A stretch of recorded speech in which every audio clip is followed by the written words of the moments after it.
Recording in progress.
Morning, everyone. We'll get started in about 3 minutes, so it's your chance to grab a coffee or whatever you need.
Good morning, everyone.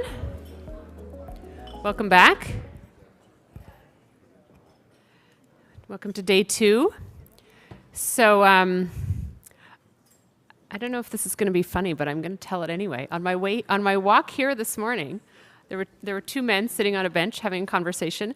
And as I walked by, the only sentence I heard was, "Do you like Italian dressing?" I was like, okay. Strange, but whatever. Okay, a few housekeeping items. The Wi-Fi, in case anyone didn't figure it out yesterday, it's nature Wi-Fi, but I will tell you from personal experience, it's not very good. But if you are desperate, that's the one. There's glasses, cloths, and pens at the registration desk. So if you want free swag, that's there. And there were 2 water bottles that people left yesterday that are at the registration table. So if you left your water bottle, go see Alan. And I'm going to hand it over to Jeff for the opening remarks.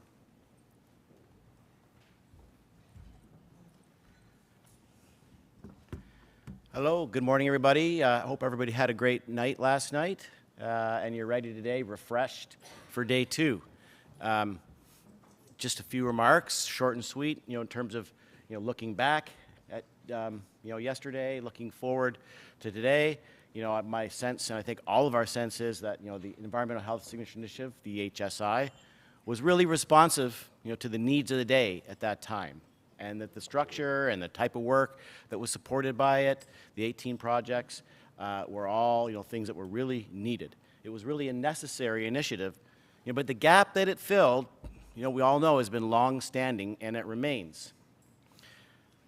And, on top of that, this area of research, environments and health research in Canada, continues to need a lead organization, something that, can bring it together, that can ensure accountability for the work that's going on in different areas, so that, we're making sure that we're really efficient in, the knowledge that's generated and the partnerships that are built. And looking forward, we know that protecting public health is a major driver, but the enormity of the challenges that we face cut across every discipline and sector. So the leadership that might rise up to help us harness research that gets us towards the solutions that we need really must transcend all the traditional boundaries in finding solutions, and solutions that advance equity and realize widespread support. So today we're here to really talk about ideas to get us there. So today is an ideas day. So no idea is too crazy at all. So get them on the flip charts. Think about how we can work together to advance them towards what we all, I think, believe is needed. We have some, I don't know, very recent precedents that are helping us. Some federal announcements of the needs for a strategy around research that we'll hear about a bit some more. We have some legislation coming that we're going to learn about with Bill S5. We also have just the very recent proclamation, the declaration just earlier this week from the academic health institutions on planetary health, saying that we must take immediate action to halt the negative impacts of their activities on the planet's natural systems. We must institute adaptive and regenerative measures, including through advocacy. A topic that came up yesterday is the role of the scientists in advocacy. We must advance, in their view, and I think in many of our trainees and younger generation are coming up to view, we must advance planetary health education and research, which is something that we all want to, I think, work towards here, what that program would look like. And it must obviously actively address environmental, social, structural, and the structural determinants of health in this plan, and adopt a community-based approach. Many of these things we've already been doing and talking about, so I think we're in a good place to try to think about how to make that happen. And of course, the more people we can team up on this, the better in terms of making a common front towards what things should look like. So that's hopefully what I'm looking for today. Bring your ideas. We're going to, I think, seed your minds with some great panels that are going to happen shortly. But first off, we're going to look back a bit more with Nancy Edwards. We're going to learn about a really critical piece of legislation from Senator Kuchar, but then we want to hear different perspectives. So the panel discussion here today is to bring different perspectives to the table for us all to think about as we then deliberate for the rest of the afternoon. So thank you very much.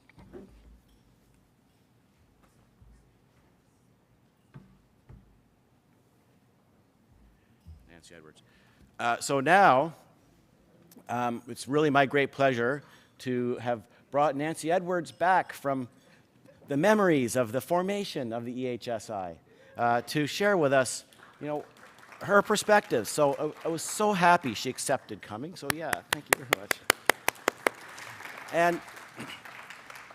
And Nancy Edwards, as many of you know, obviously, is a professor emeritus in the School of Nursing, University of Ottawa. She's a former scientific director of the Institute of Population and Public Health from 2008 to 2016, a real driving force in the EHSI and the directions it took. Professionally, Nancy is a nurse and epidemiologist who's worked in the field of global health and development for 40 years. She's a distinguished professor and professor emerita at the University of Ottawa and the recipient of numerous awards, including 3 honorary doctorate degrees. So really look forward to your views on what you heard yesterday. What we did well, maybe what we could do better.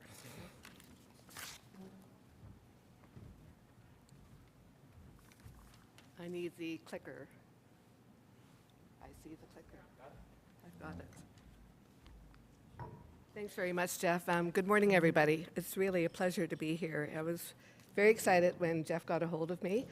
The opportunity to come back and hear what's been happening with all of your projects over the last 5 to 7 years is just fantastic. So you made my day. I hope I make yours. So I'm going to speak from the perspective of somebody who was a scientific director. We can tell stories, Brian, once you get off that science council. And my orientation is going to be a bit more on the population health side because that's my background. But certainly I heard many, and was involved in many discussions about how we bridge the work that's so essential in basic science and the population health work as we develop this RFA. So I'll just start with a couple of background things that I think Brian did not touch on yesterday. This is actually what we put forward as our argument to Science Council about why we needed funding and what kind of transformative impact we expected from these teams. And I think I heard a lot of examples during the sessions yesterday, but I would encourage you to think about this as you have your discussions with CIHR and others who are still at that Science Council table about how you did achieve this. And also to think hard about what was it about the RFA that did or did not provide those opportunities for you. Because I think the transformative piece is so essential to any sort of bolus funding that CIHR provides. So you may have other ideas, I'm sure you do, about what transformation needs to look like as we go forward in this large field of environment and health. This is also, I think, important for you to understand in terms of how things get discussed or were discussed. Brian can correct me if it's changed at the Science Council table. And as large initiatives are brought forward for consideration, one needs to describe not only how they are transformative, as I just described, but also how does one differentiate what's happening in that initiative versus what's going on in other large multi-institute initiatives. This is a slide I actually used during my farewell address to show initiatives that our institute had been very involved in and led or co-led, as in the case of environments and health, to show how it was distinctive from other initiatives that we were involved in. So obviously we're looking for synergies, but we're also looking for what it is that this particular initiative might drive that other initiatives cannot do. And as part of our outreach, there was extensive outreach on this. We actually had a couple of false starts. One was, I think, because there was a perception that environments and health is so big. I can remember Dr. Boudet saying, you can't boil the ocean. Don't try to boil the ocean with this signature initiative. So how do you narrow down something like environments and health, which is, like we would probably all say, it's like everything, in one sense.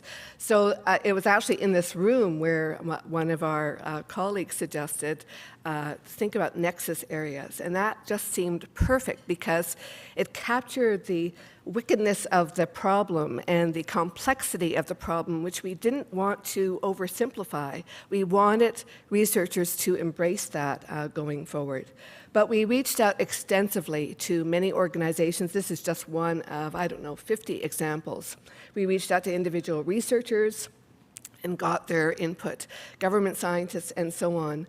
So I would just maybe encourage CIHR, Brian, are you listening, to think about, and it's documented, who we did reach out to, and some of those are your knowledge translation partners, I would say, even if they are not specific partners for the work that you have done in your particular project. So it might be worth going back and seeing who those organizations were, because it was a broad outreach. So let me start off with what I heard, and I listened to all your webinars. I thought they were great, well done, and what impressed me from those webinars and what I heard yesterday. So I was very impressed by the fact that I think you have all embraced the complexity of environments and health in the design of your projects, and complexity has that fear factor that goes with it, but you've tackled that. And I'm sure you all have a lot of reflections on that, and I think that's important to capture, actually. This is the essence of this field. What have you learned about working with complexity? I was impressed by how you have successfully implemented your plans despite COVID. I don't know how you guys did it. The resilience in this group and of your team members in getting through that pandemic as you were doing your research is really something you are to be applauded for. I was impressed by some of the different sophisticated measures of the environment that I heard about. This was actually something that came up at the Science Council table quite often in the lead up to the Environments and Health Initiative, where I often brought to the table, I'm hearing incredible precision and ability to measure the teeniest, tiniest things in genetics and with the microbiome, et cetera, et cetera. And you look at the environmental side of the measures that are being used, and they're so macro and broad and ancient, some of them, socioeconomic status. Important, but it's just not enough. So I was very, very impressed yesterday with some of the measures I've heard that you were using and developing, and I think it's reshaping some of our understanding of what that gene environment and gene expression and so on looks like. So kudos to you. I was also very impressed by the diverse engagement processes that teams have used. And I think, again, that's an area for a lot of really good cross-learning going forward. Capacity building, you've all done that in spades. Great to hear postdocs standing up here yesterday, former postdocs, and saying, I'm now in a tenure track position. And the renewal that's going on in this field and the exponential growth of capacity is so important to grow a field like this. I heard a lot of attention to structural determinants in gender, some confusion about intersectoral and intersectionality, so just watch your wordage on that. Reflections on how to learn from different knowledge systems was impressive, and that really felt almost like a sea change, the conversations I heard about that yesterday compared to 7 years ago. And your ability to capture the essence and outcomes of your research in 2 to 3 minutes was great. Good for you. I can't do it. I know some people went for 4, but even 4 minutes is impressive. I originally worded this as, what I didn't hear, but actually I think it's more what I'd like to know. Were you sufficiently and appropriately challenged by the RFA requirements? This is really important feedback for CIHR. Are there deliberate plans for scale-up? I didn't hear much about scale-up yesterday. So how are you going to scale up the use of environmental measures, of your interventions, of your community engagement processes, and so on? What's the pertinence of your work to the Sustainable Development Goals? I didn't hear SDGs mentioned yesterday. Canada reports on them. So how does that link up, or does it? What are the environmental caveats for basic science studies? I think you've got some really good insights on that. Those need to be brought to the table. What approaches have you actually taken to reduce health inequities? I've heard lots about health inequities, and I think it was just a matter of we didn't have time to, dig down.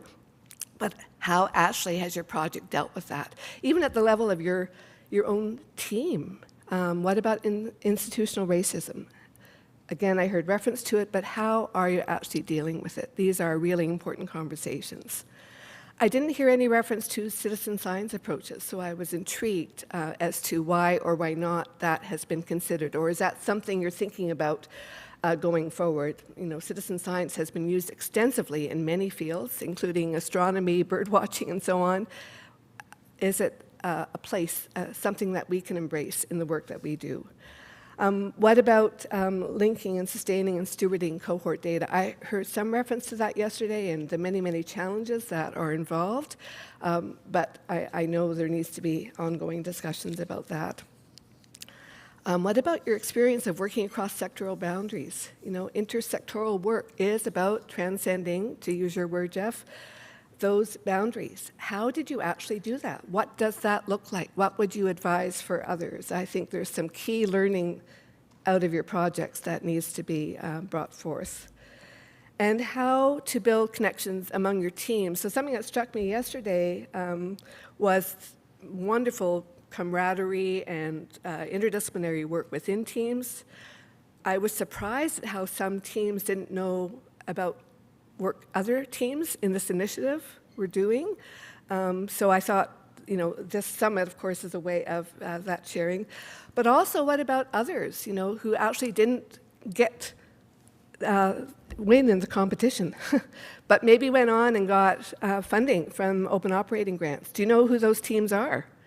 Are you connecting with them? You're a bigger group than the 18 project teams represented in this group. So I would encourage you to look at ways to extend that outreach, because there's a lot of learning there as well.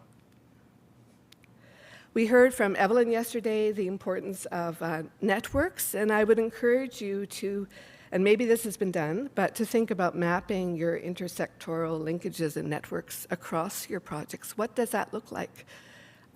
Where are the gaps? Where are the strengths that you want to build on? I have no idea how I'm doing for time. Oh, I can see your watch, it's okay. So I have a few suggestions for consideration. I think, mapping partners engaged, levels of government you've worked with, NGO and advocacy groups, relevant policy windows that you've tried to aim your work towards, identifying gaps to help plan knowledge translation. I think all of these would help to identify gaps and where you maybe can target some of your knowledge translation activities. As I said, around Science Council, emphasize your transformative findings and synergistic learning across and within teams. I suggest that you think about some working groups, and maybe this is already in the plans. I think you've got some of this going on, but you might want to look at the Global Alliance for Chronic Diseases as an example of how they've done that. They're working with teams that are in over 80 countries. They have lots of examples. I've given you the link there of working groups that have been forged. It's a way to actually bring cross-learning from different teams in diverse settings, and maybe some of the working group types that they've set up are relevant, like common indicators, systems approaches to scale up, working in a humanitarian crisis, process evaluation. Those are just a few examples. As I said, link with other environmental health researchers. And I heard some concerns yesterday about ethics approval for data linkage. Bring those to Tri-Council so that if there are changes that can be made in the Tri-Council guidelines, we get them in there, and then you've got a stronger voice to make to your own ethics committees about getting it right. What hasn't changed? Well, reward systems for academic research. This is what I heard yesterday. There's still only 24 hours in a day. I know that for sure. Links, I think, between government and academic scientists still remain a bit tenuous. That's been a touchy area for a long time. I think the importance of capacity building has come up in spades, and interdisciplinary research is challenging but essential. So now I'm going to give you a little exercise. This is my new retirement thing. Everything has exercise with it, so you're going to vote with your seat of your pants. Standing means you're voting yes. Sitting means you're voting no. If you're on a project team, involved in any way in a project team, you're a voting member. Otherwise, just watch. Brian, you're watching. So, and I've oversimplified it. I know this should be a Likert scale. Don't take me there. Okay. But so standing means yes, and sitting means no. So everybody stand, who's a voting member. Come on, if you're on a project, you should be standing, even if you're a partner on the project, postdoc on a project. Oh, yeah, I got one more up that way. All right. So you feel that your project you were involved with engaged the right decision makers in sectors.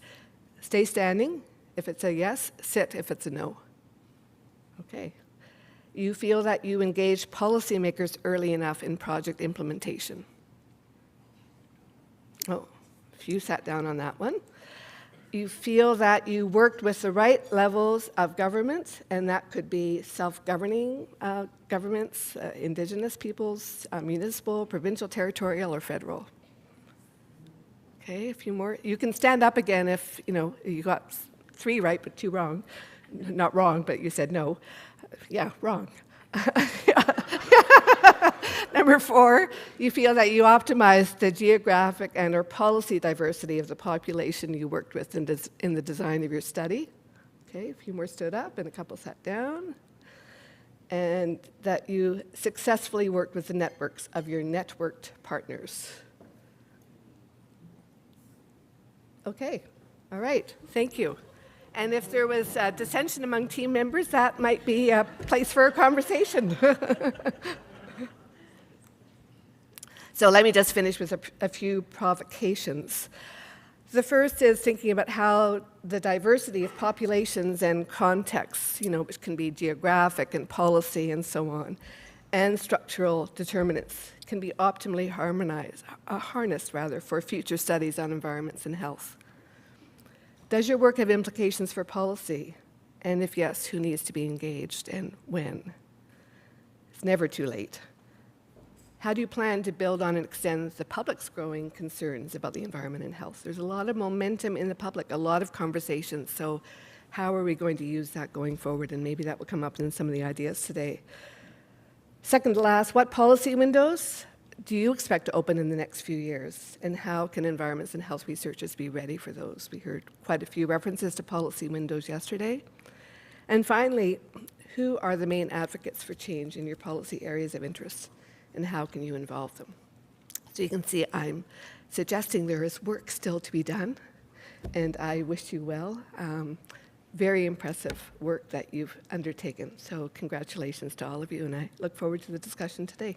Thank you.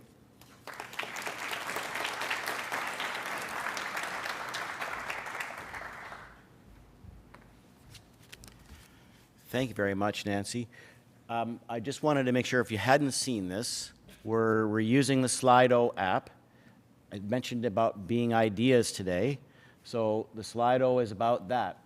Send in any reflections you have as you hear from Nancy, from Senator, from the panels, any ideas that come up. This is maybe our opportunity to have our Post-it note board, but done in the Slido fashion. So hopefully you're familiar with that. I understand well, when I used it, it was quite easy. Now I want to introduce Senator Stan Kuchar, who's an independent senator representing Nova Scotia, and a leading psychiatrist and professor who has helped young people successfully manage major mental illnesses. His appointment to the Senate allows him to put decades of medical, academic, and policy expertise at the service of all Canadians, and we're lucky for that. It was in Toronto that he made his first of many major contributions to Canadian mental health care, taking Sunnybrook Hospital's adolescent psychiatry division and transforming it into an innovative clinical and research faculty. Senator Kuchar also pioneered research into the causes of and treatments for youth with mental health, major mental health illnesses, such as bipolar illnesses, schizophrenia, and depression. He then became head of psychiatry in the department at the Dalhousie University, followed by appointments as Associate Dean for International Health and the Sun Life Financial Chair in Adolescent Mental Health. His work has ranged from clinical research to medical education and medical education innovations, and he has developed and helped deploy innovative school mental health literacy and youth mental health care capacity building programs in primary health care. Senator Kuchar has published over 400 articles and authored and co-authored or edited numerous books on various aspects of mental health, including adolescent brain development, psychopharmacology, school mental health, and suicide. He has also shared his training and policy development expertise with people and organizations in over 20 countries. He has worked in sub-Saharan Africa, China, Latin America, and the Caribbean. In addition to his professional practice, he is involved in his community. He has served on the board of the Art Gallery of Nova Scotia and the board of the Spryfield Boys and Girls Club.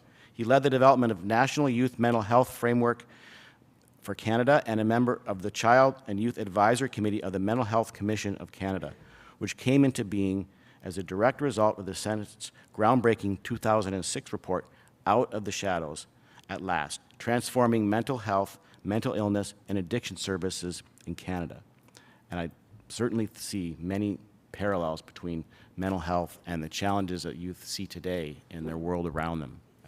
So it's, I think, a very nice crossover there, and really appreciate all the work you've done, Senator, and we really look forward to hearing from you today.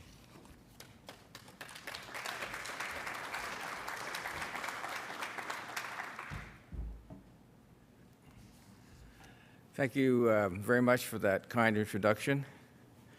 It's a privilege to be here with you today, and before I start my remarks, I'll just echo and acknowledge and endorse all the land acknowledgements that have happened earlier in this meeting. It's a delight, Nancy, not to have slides. And since I entered the Senate, I have to have notes. So please bear with me as I look at notes instead of showing you lovely little slides, all right? As many of you know, since I have been appointed to the Senate and in my role as a senator, I've been advocating extensively to support activity and the growth of Canada's science ecosystem. It's been challenging, and frankly, to this point in time, somewhat disappointing, in that what many of us consider to be essential enhancements in federal funding for our national science enterprise have lagged well behind what is needed to make us globally competitive. Funding that is essential to create the scientific research foundation for a country that is healthier and more economically advantaged. We have complex organizational and institutional challenges with our scientific enterprise, and that is clear. There have been two different reports that have brought a lens to bear on these challenges: the Naylor report of 2017 and the Bouchard report released earlier in March of this year. And if you haven't read them, I would highly recommend you do. There are many good suggestions in each of these reports, although it remains to be seen what action the federal government will take based on them.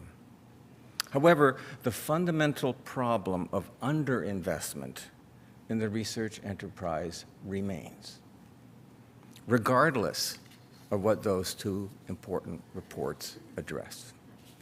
This underinvestment is evidenced in the inability of the Tri-Councils to provide sufficient investigator-driven grant funding to support and grow our national research capacity. Support and grow our national research capacity.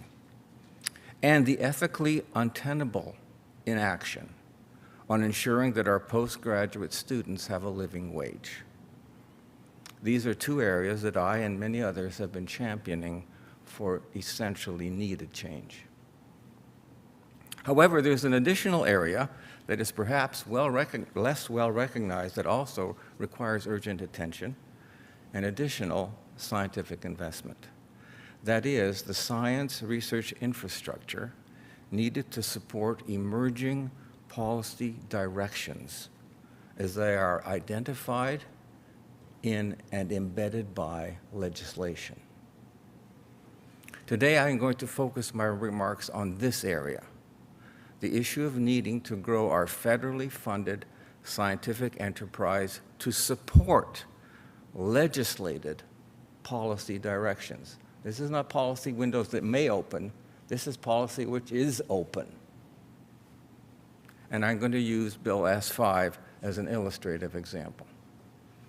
Bill S5, entitled, quote, "An Act to Amend the Canadian Environmental Protection Act, 1999, to make related amendments to the Food and Drugs Act, and to repeal the perfluorooctane sulfonate Virtual Elimination Act," end of quote.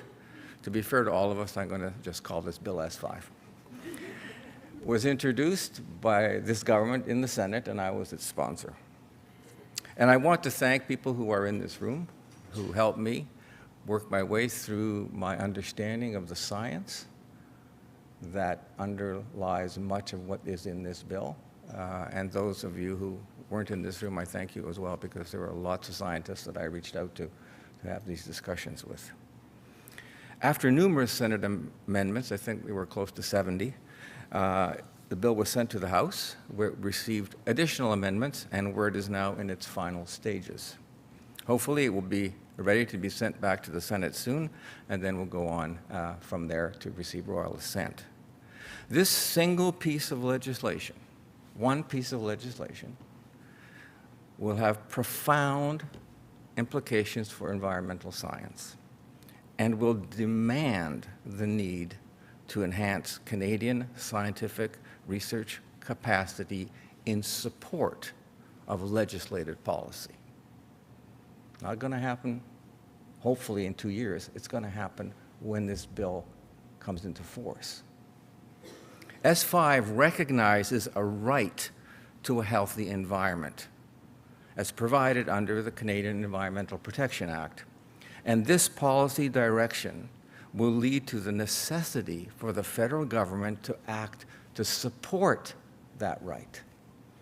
Amongst other things, this means that the federal government will need to have the scientific data to be able to determine what constitutes a healthy environment and what impact chemicals, current or future, that are in or are being introduced into the environment have or will have on human health. Did you get that sentence? That's a complex one. It also includes and introduces the need, legislated need, to engage with populations that are particularly vulnerable to environmental and health risks. And if any of you have been following the tailing pond story in Alberta in the last couple of months, you'll understand what I mean by that. This is a forward-looking and groundbreaking Canadian policy initiative. It will require extensive scientific input to be able to be properly discharged. Unfortunately, neither within existing bureaucracy or academic infrastructures, both laboratory and human, is there, in my assessment, the necessary capacity to support this important policy direction at this time. Bill S5 provides us with policy imperatives to do so much more scientific development capacity building because at its core, it drives our thinking towards an exposome approach. As this audience knows, this is the emerging concept that represents the totality of exposures from conception onwards, simultaneously identifying, characterizing, and quantifying the exogenous and endogenous exposures and modifiable risk factors that predispose to and predict diseases throughout a person's lifespan. Exposome-related data will come from a myriad of sources and will require investment in the human resources and physical infrastructures needed to conduct the research that provides the data that will be analyzed, that will then inform what actions arising from this policy direction need to be taken. Be those actions regulatory or enforcement or other kinds of actions. They all will require scientifically robust data. These huge amounts of data will need to be organized in a manner that allows appropriate interpretations and potential causal associations to be drawn.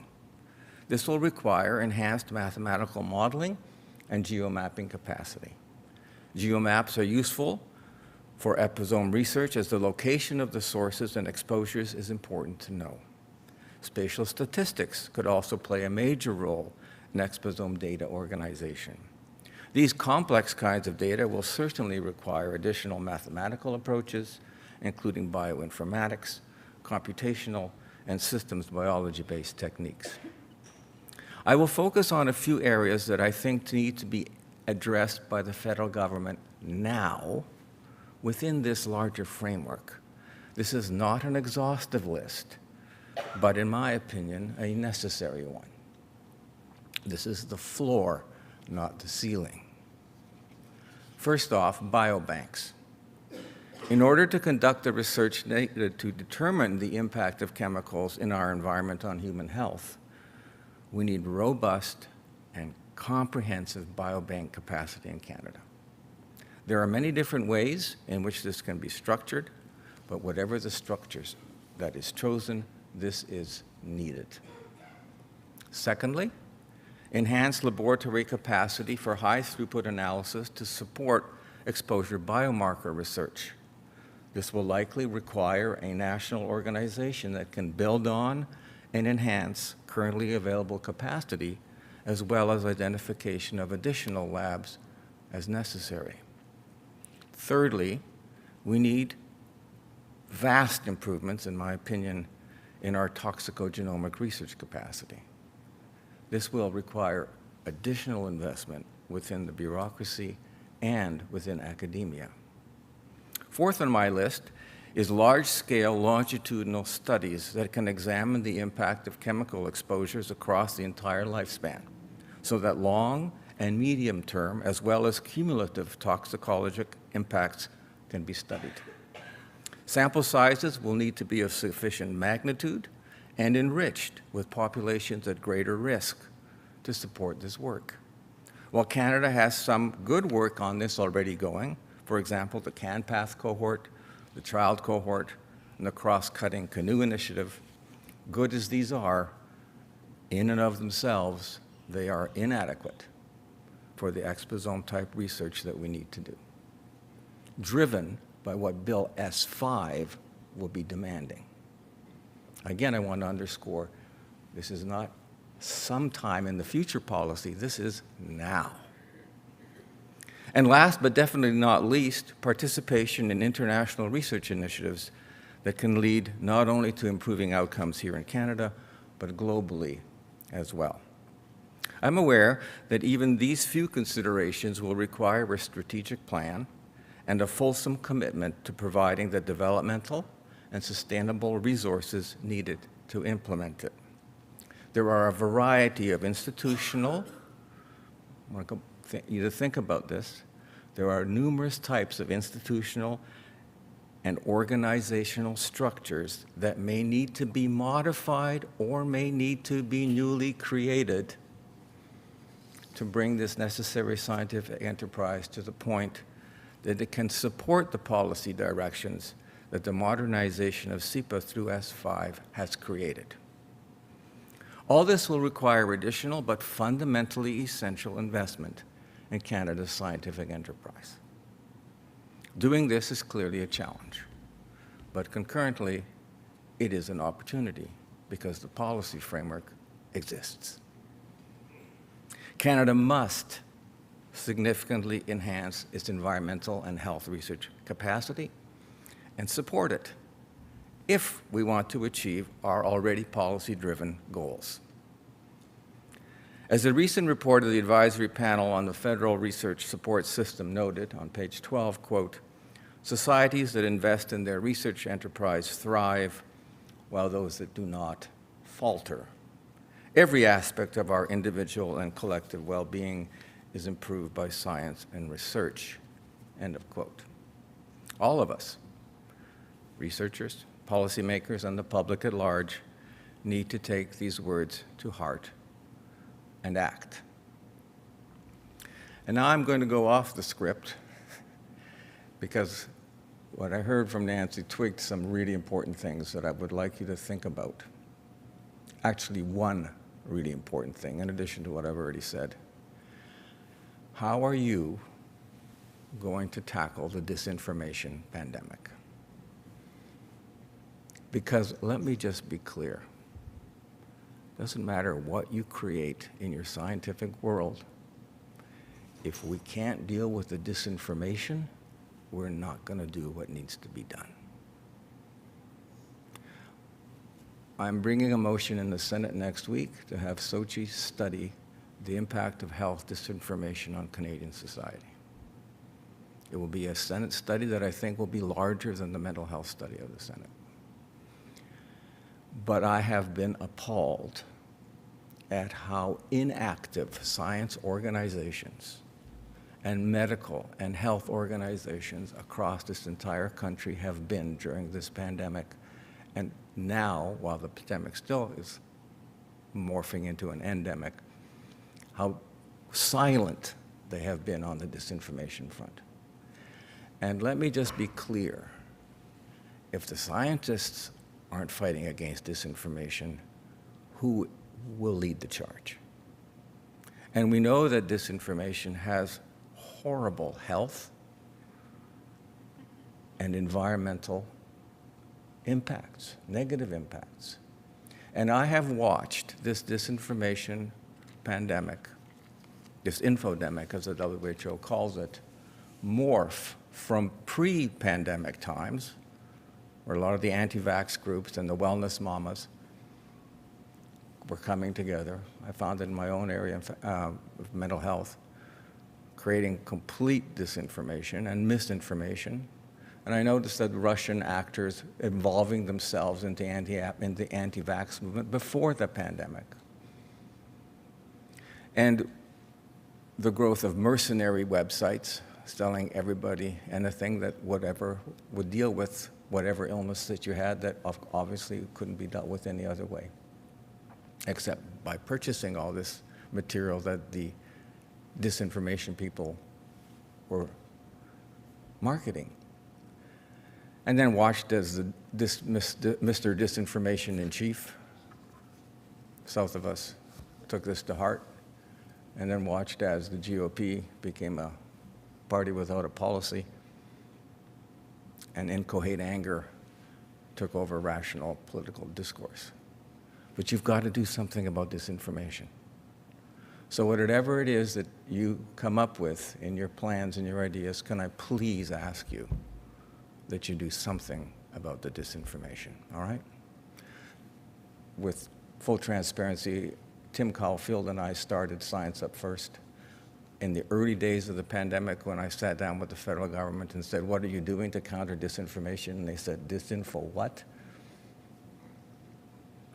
All right? So please, in your own organizations, in your own academic, in your own bureaucratic institutions, and wherever you're from, can you please rally the scientists to deal with the disinformation infodemic? So I want to thank you for your attention today. I want to thank you for all the work that you are doing to create a healthier and more equitable Canada, not only for today, but for tomorrow. I hope that you are invigorated from these 2 days of discussion and knowledge sharing, and I hope you come up with some really great ideas.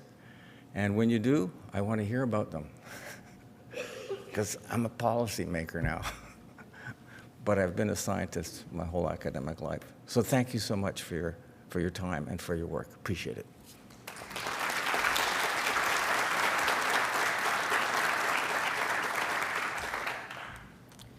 Thanks very much, Senator Couture, and Nancy as well.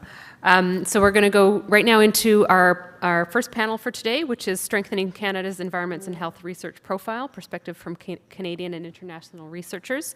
So just a reminder, all the bios, we're not going to read all the bios for the panelists, but they're all in your, this thing, it's on your tables. So Lise Gauvin as the moderator, and come on up and with your panelists.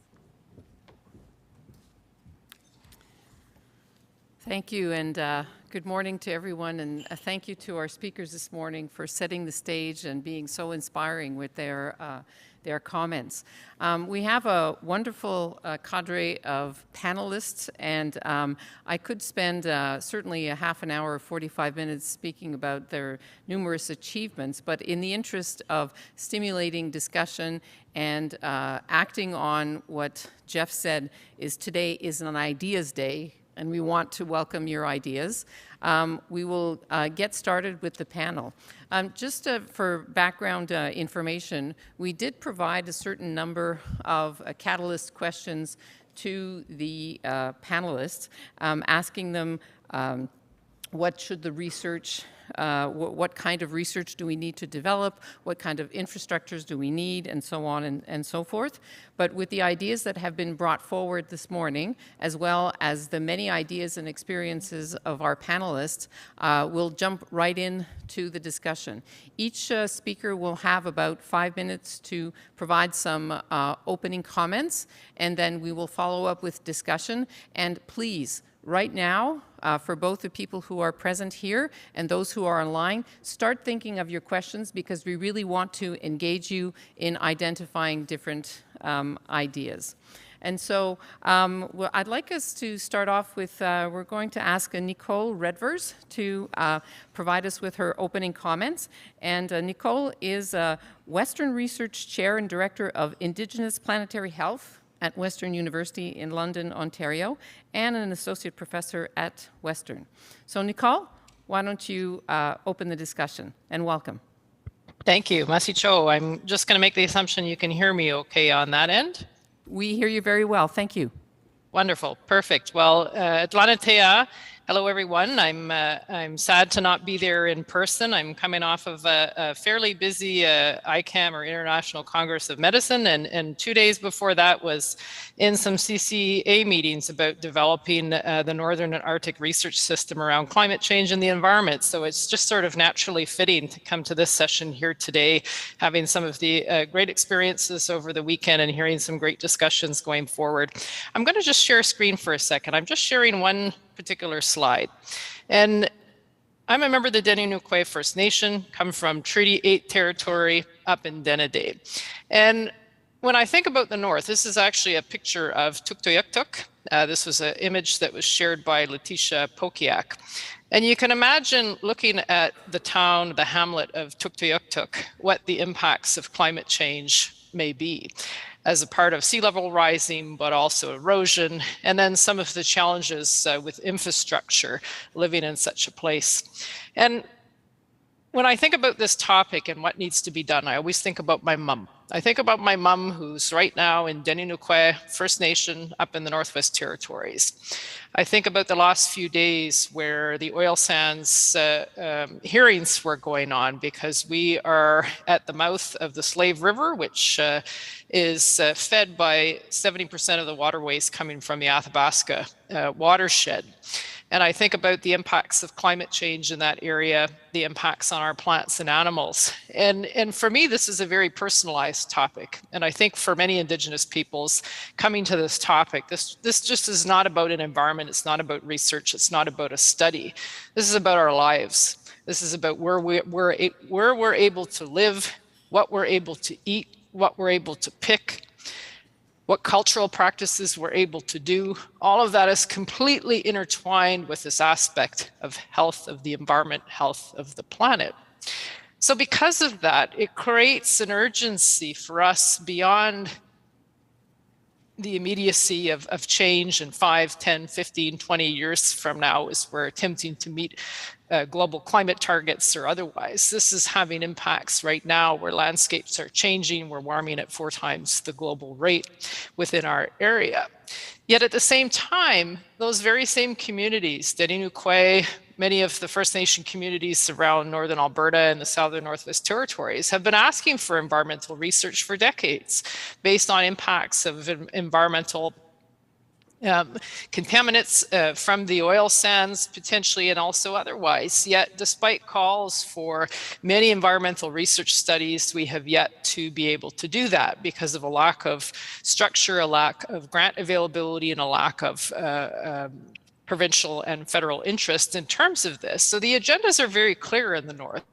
Environment, climate change are part and parcel with our realities. We want to be able to carry out research studies. We want to be able to be doing appropriate assessments, self-determined by Indigenous communities. Yet there's no infrastructure within the federal granting agencies to allow that to happen currently. So because of that, I had this few slides presentation prepared, but I decided just to scrap that and talk about this, because after I read the hearings on what happened at the federal government in regards to some of the oil sands, it just made me reflect on home and what this actually means for my family, for our community, for our people across the North, but also seeing this as a code red warning sign for the impacts in the rest of Canada, and how frankly unprepared we are comparatively to other circumpolar countries in regards to our funding infrastructure, the amount of money. In fact, just as an example, Northern Arctic research, we have countries outside of Canada funding more research than Canada in the Canadian Arctic and North. That is the reality of the situation. We have other countries putting more money into Arctic and Northern research than Canada does itself. And there'll be a report out towards the end of this year demonstrating those statistics as well. So I encourage folks to keep an eye out for that with the Canadian Council of Academies. So with that, I know we're going to have some robust discussions and talking about some further things here and some wonderful other panelists to open us up. But I just wanted to share those reflections and thoughts before we get into some of the discussions. So Masi Cho, thank you, appreciate it, and I'll pass it on. Thank you very much. That was very, very lovely opening statements and some very important ideas that were stated here. We will be able to come back to them throughout the discussion. So we'll go on to our next speaker, who is Trevor Hancock. And Trevor is a public health physician and a former professor at the University of Victoria. Probably that many of you have read his work on the his writings on the Anthropocene. And so Trevor, up to you now.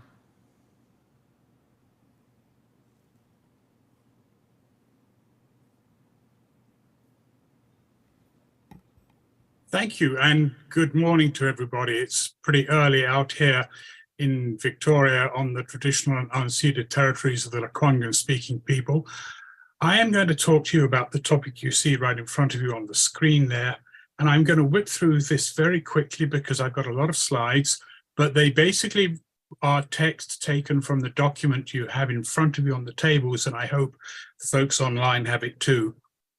I am part of a working group that in turn is part of a national working group that came together on World Health Day last year to develop an open letter to the First Ministers of Canada about planetary health and societal well-being, and we're continuing our work.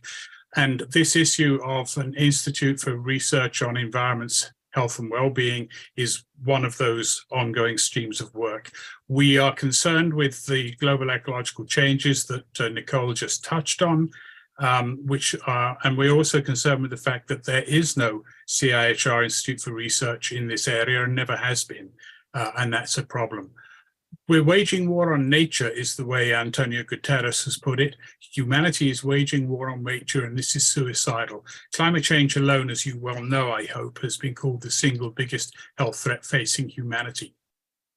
Now, just 3 days ago, the Association of Canadian Faculties of Medicine released a declaration on planetary health, and in fact, Nicole Redvers was part of putting this together. Thank you, Nicole.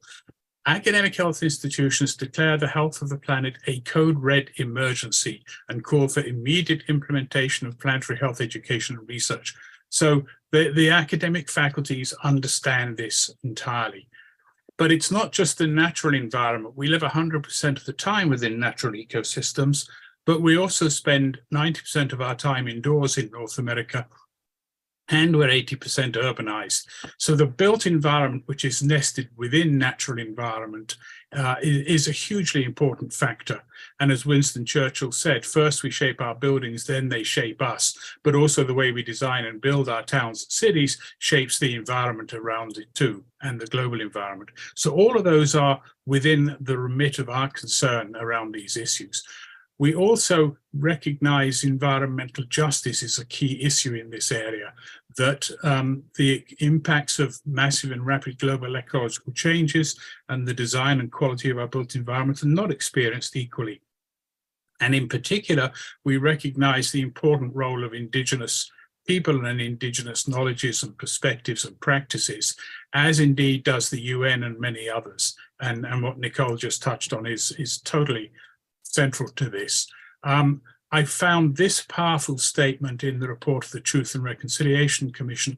Reconciliation will never occur unless we're also reconciled with the earth. And we recognize that this requires a decolonizing lens in future research investment and so on. Our position is really very simple. The absence of an institute devoted to the study of environment's health and well-being is untenable, as human-induced changes to our planetary life support systems are becoming a major threat to the health of humans and all species in Canada and around the world. So this has to become a central concern of health research in general, as indeed the faculties of medicine just demonstrated. Society itself needs this. We need to research the impacts of environmental change on human health and well-being and on health systems too. And we need to engender a next generation of innovative, evidence-informed actions that not only reduce harm, but seek to improve the natural and built environment by addressing the drivers of environmental change. So these are very profound sets of issues that are not limited to the environmental sciences or the health sciences, but spill out across really all of the disciplines. We recognize that this is complex interdisciplinary work and that we have to consider the social and political and economic and legal and related drivers of ecosystem decline and how those shape health and well-being. So it spans across all of the disciplines. Again, it is something that is recognized in the Academic Health Institutions Declaration on Planetary Health from 3 days ago. The need to de-silo efforts and lead planetary health research, policy and advocacy aimed at real-world implementation of solutions. I stress real-world implementation of solutions. I stress advocacy. It's not just about the research, it's about what you then do with it. The areas that we see encompassed in such an institute, which incidentally we think would probably need to be some form of tri-council institute, we're not quite sure because we're still developing this, what this should look like, but we think it has to span beyond any one of the tri-councils and really be a tri-council initiative. But it spans all of the issues you see here and more. I'm not going to go through this slide in detail. But the benefits are that we need to understand what we're facing. We need to understand the drivers of what we're facing. We need to understand the changes that are needed and the best way to meet those challenges, to make those changes and track progress. And that will be the work of an institute such as the one that we are suggesting. And this would enable the transition to what the WHO in the Geneva Charter for Wellbeing has called a well-being society. And this is a quote from their charter, one that ensures equitable health now and future generations without breaching ecological limits. So that is the view of this group, and this is the members of that group thus far. We're launching our draft right now. You're the first people outside of the group to see this. We intend to take this work further, to refine this. We would welcome any and all of you to participate with us in this really important task of ensuring that Canada does indeed create an institute for research on environments, well-being and health. Thank you. Thank you, Trevor. That was indeed inspiring as well. Perhaps you can put in the chat if people do want to join the team, if you could perhaps write something in the chat where people could, who they should write to or how they can get on board. But we'll go to our next speaker now. So I'd like to ask Samira, who's here with us today. Samira Mubareka, who's a medical microbiologist and infectious disease physician at Brook. She's a lead at the Royal Society of Canada One Health Task Force. She's an associate professor, Laboratory of Medicine and Pathobiology at the University of Toronto. Welcome, Samira. Thank you very much, Lise. Do you want me to speak from the podium? I think we'll have you sit down, and then you just have to press on the button to turn on the sound. Good. And Alan, I believe you have slides, if that's okay. Oh, thank you very much. So thank you very much for the invitation and for the kind introduction. Bonjour à tout le monde, à tous et à toutes. So I come from an infectious diseases background and have worked on interspecies transmission of infectious diseases and emerging pathogens. And I wanted to take this opportunity to really underscore something that I think has been lacking in terms of our focus on how we approach emerging infectious diseases. And that's really a systems approach to understanding the complexities of spillover. So the concept of land use-induced spillover is something that Reino Plowright and others have put forward. And I think now with the pandemic revealing some pretty clear breaches in our understanding of what drives spillover, we have a really important opportunity ahead of us to fill some of those gaps. So we know that pristine ecosystems are very protective. They're rich in biodiversity. This dilutes pathogens. There are many protective effects that get breached with human incursion into those ecosystems. So those breaches, probably best studied in tropical settings, but certainly in principle can always happen in temperate and other climates as well. Those breaches do a couple of things. So they affect the ecology of reservoir species. They also affect the ecology of pathogens that those species harbor, and they often bring humans and other species, sometimes livestock, for example, so it's not always direct, into closer contact with said pathogens. So this has been happening very frequently and more frequently in the past, and this is why we're seeing, spillover of Mpox, Ebola, Marburg virus, SARS coronavirus 2, and other pathogens increasing. So what can we do about this? So this is sort of the, Jeff, you mentioned earlier big ideas. This is sort of the big idea I want to pitch today, and this is about rethinking immunity. We know a lot about immunity. We don't know everything, but we know a lot about immunity at the molecular level, at the host level, at the population level.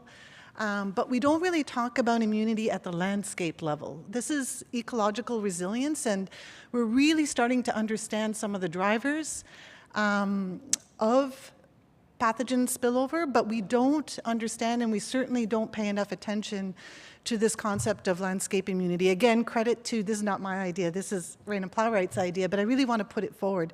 She puts forward a paradigm of infect, shed, spill, and spread. And if we want to prevent this, landscape immunity is absolutely essential. So it has to be connected to some of the more fundamental, so molecular concepts. We know this from SARS-2. We know a couple of changes in a receptor binding domain can change species specificity and spillover. So these are not mutually exclusive. Understanding things at scale and working together at scale is really important as well. So we shouldn't be siloed in that respect. And there are a number of different things that could be done in terms of protecting landscape immunity. If we think about the dominoes that, if we keep them standing, prevent spillover, they include things like biodiversity, habitat protection, wildlife health, etc.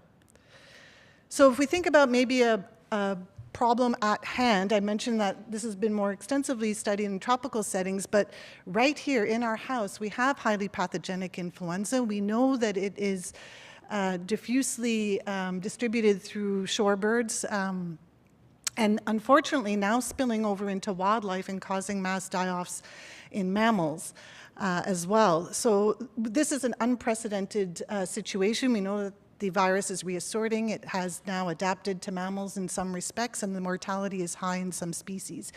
Risk to humans remains low, so we really have an important opportunity here to think about how landscape immunity and how we protecting landscape immunity can also prevent spillover of highly pathogenic avian influenza virus.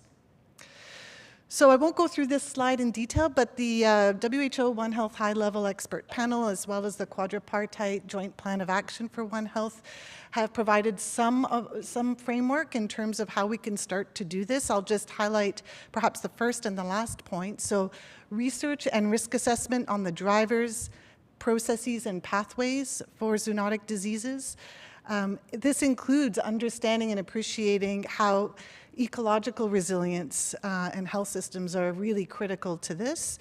And then to do this in a manner, so going down to the last point, that engages local communities, including Indigenous peoples, so that we identify solutions that are nature-based, and so that we are all better prepared and maintain ecological resilience.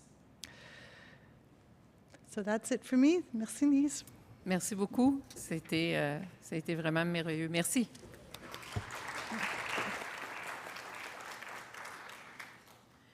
So we'll go on to our next speaker. We're happy to have with us David Balshaw.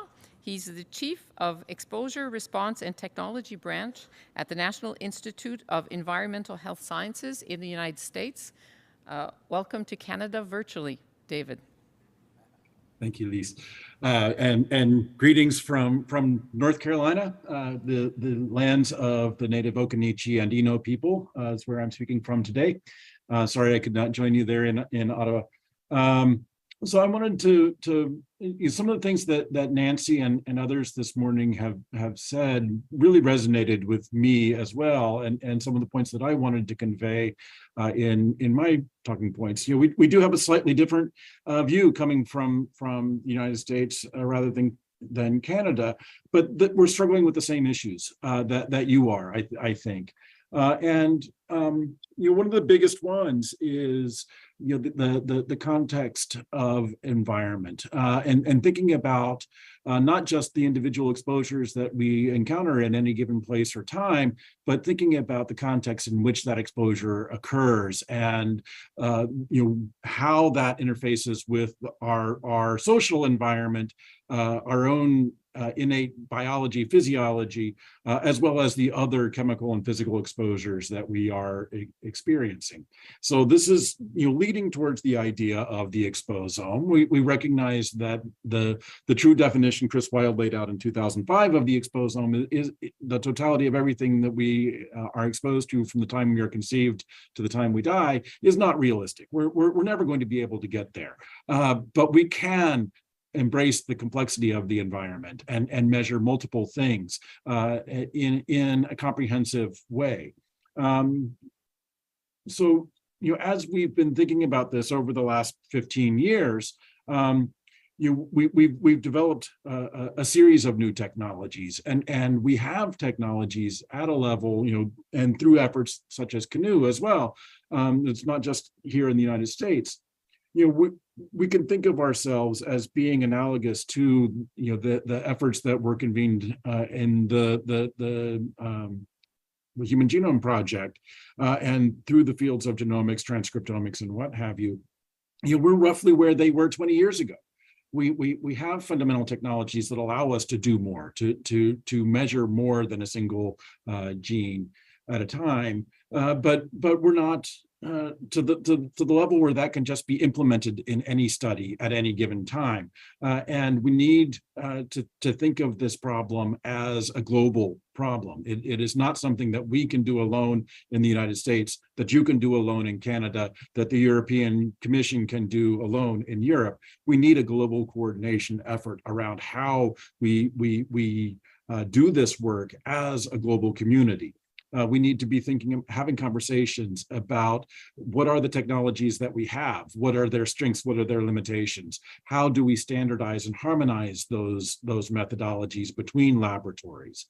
We need to be thinking about the data and metadata standards that will allow us to compare the work that is being done in one laboratory or one study to those of another. We need to be thinking about where are the gaps in those technologies and where do we need fundamentally new approaches. If we're at the level of what transcriptomics was doing with the Affy and Agilent arrays, we need the shift to an RNA-seq that allows us to do a much higher throughput, much lower cost, much more standardized, harmonizable study than what we are currently able to do. And then we need to think about how we translate those technologies and those methodologies into studies that will actually have the power to be able to look across multiple exposures simultaneously. So we've been having lots of conversations with the very largest studies in the world, things like the All of Us program at NIH, but also things like the 100,000 participant cohort coalition, the ICDA, the Global Alliance that Senator Kutcher referred to in his comments, of how do we translate these technologies and use those massive studies as a test bed to demonstrate the power of these and begin to address the most pressing challenges that we face as a global society, things such as other speakers have addressed, the challenges of climate change and its impact on our health, the challenges of environmental justice. I think you've been thinking of the same challenges in Canada using a slightly different term, but addressing the historic policies and practices that have been put in place that affect the most vulnerable populations with the highest burden of exposure. We need to correct those things. We need to have efforts to identify, not the PFAS. We know those are a problem. Not the things that we know are historic problems necessarily, but the emerging contaminants of concern. The things that we don't know that we are exposed to that are likely to burden our healths and livelihoods going forward. We need to one of the things that we have been pushing at NIEHS is an emerging concept of precision and environmental health, which seeks not to identify the risks and burdens at a population scale, but really thinking about N of 1 biology and thinking about how do we apply these concepts in individual risk assessment and driving individual action to prevent and lessen the burden of disease, and thinking in terms of how can we optimize the health of an individual going forward, and in so doing, improve the health of the larger population. So with that, I think I will close up my 5 minutes of introductory comments and turn it back over to you. Thank you. That was terrific. And we will come back to many of the ideas that you have raised a little bit later in the discussion. But now I'd like to welcome friend and colleague Michael Brower, who's a professor at the School of Population and Public Health at the University of British Columbia. He's an affiliate professor at the Institute for Health Metrics and Evaluation as well. Michael? Thanks very much, and really honored to follow everybody else who's on the panel. I think you've heard from the other panelists the imperative, the need to continue the work that we're doing, and really a greater need, an increasing need that is going to be with us for many, many years to come. Along with that, I think it's important also to recognize the strengths that we have in Canada. We think about the ways that we should move forward. A particular shout out to CANUE, really emphasizing the real strengths we have, and I work a lot elsewhere in the world. Our data linkage is really second to none. Our ability to actually link both at local levels, nationally, and CANUE really adding sort of environmental measures to many of our cohorts, to our administrative data systems that we have, and really that's provided a lot of benefits. Another strength that we have in Canada is we're just about the right size for collaboration. So we're not too big that we're fighting with each other. And we're big enough that we have the expertise to actually to do meaningful collaborative research. We've seen over the past decade certainly also a wonderful mix of both breadth and depth in our analyses, and I'll call out the CLSA as a great example of something that's large enough but is not too large to become unwieldy, and it's large enough and it's deep enough that we can actually ask very detailed questions. So both kind of within individual studies as well as our mosaic of the research portfolio that we have in Canada, we have the ability to have very large studies, especially through our data linkage, and deep, smaller studies that build upon that. So as we look forward, I think it's important to think about some other challenges that we're going to face, and think about the system context. So we've heard about climate change, we've heard about One Health and ecosystem perspective. What about the population health challenge, and what about that context? So one of the things that I haven't heard much talk about in the last day and a half is really the aging of our population. This is really going to change the health landscape and change it dramatically. So how does environment play into that in terms of NCDs, in terms of antibiotic resistance, in terms of pandemic preparedness, and really a fundamentally changed population that is not only going to stress the healthcare resources, but also, in fact, to stress the entire country and our economy. We've heard also lots about equity, a multi-exposure approach as well. From the perspective of moving forward, climate change is really the big issue in terms of the environment. Not that it's anything different. It's going to affect all the environmental factors that we've been dealing with. It's also where all the action is going to be. So I'd suggest we think about climate change as a driver to address other challenges, using all the climate action actually to address longstanding health inequities, longstanding environmental issues that we've all faced. And in addition, a real emphasis on adaptation, including how is climate change going to affect actually migration of populations to Canada as well as within Canada. My vision, just to wrap up, would be that we, in the future, really consider environment in all aspects of health research. So embedding environment in health research more generally. And in the field that I spend most of my time and most of my career in air pollution, we're really starting to see this. And it's actually that air pollution started to be taken very seriously now by the health community, where we're starting to see action, certainly in a global perspective. So I'll close with that. Thank you. We've had a number of really interesting points that have been raised, but maybe just to set the context, and I'd like to challenge the speakers. For example, Nicole indicated that other countries were investing more than Canada was investing in the circumpolar research. Trevor, of course, provided an overview of what a new institute might look at. Samira talked about a number of interspecies aspects that we have to consider. David talked about the situation in the United States, about looking at exposome and the fact that we have numerous technologies. And Michael mentioned some of the strengths and some of the challenges. But maybe just to, I could ask the speakers, one of the points that Nancy raised this morning was don't boil the ocean. We have to identify selected nexus areas. So I'm wondering if I might ask the speakers to say, given what has been said yesterday and what we've heard this morning, where do we start exactly? There's a proposal for an institute, but how do we go about that, and what are some of the ideas that we can move forward with? In any order.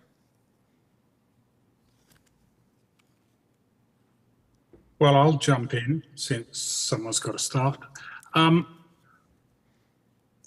didn't actually catch the early part of Nancy's comments, a little early in the morning for me, but the notion of boiling the ocean. I think that I'm on the board of Science Advisory Board of something called the Cascade Institute out here in Victoria, set up by Thomas Homer Dixon. And it is about complexity science. It's about looking at the complexity of environmental, economic, social complexes and what that does in terms of the global challenges we face. And I think that you may call that boiling the ocean, but the challenges we face are profound and are certainly not limited to the exposome or to toxics or to infectious agents or whatever. At its simplest, Canada has an ecological footprint of roughly 5 planets worth of biocapacity every year. Clearly unsustainable. Clearly, if the whole world lived like we do, we'd need 4 more planets. And so we are going to have to dramatically reduce our ecological impact.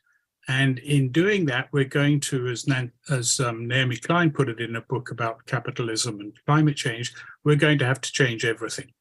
And so not looking at how we change everything in order to safeguard the biosphere that is our ultimate determinant of health is to give up on the most important challenge we face. So I think we need to step back and see the big picture of not just the global ecological changes that are happening, but the underlying social and political and cultural values that are driving the system, that the economic and social systems that are creating these global ecological challenges, of which pandemics and toxics and so on are expressions of that global challenge. But fundamentally, this comes down to issues that affect every faculty and every discipline. I've worked at the University of Victoria, and we set up a group called UVic in the Anthropocene. And one of the points of that group is that if you really want to address the challenges of the Anthropocene, you need to involve law and business and politics and the humanities and the arts and so on, because they all have a role to play in bringing about the societal change. And I think that the research we need is the research not only on how does the environment affect our health, but what do we then do about it in response to understanding what those challenges to the health of the population are. And this is the health not just of the Canadian population, this is population health at a global level. So we need to be looking at population health in Canada, but doing so and looking at our actions in a global context. So that's the kind of research institute I think we need, that is, as the academic institute said, transdisciplinary, bringing in all of these other sectors as well. That is the modern day, that is the 21st century reality that we face, and that's the challenge to research in the area of health and environment.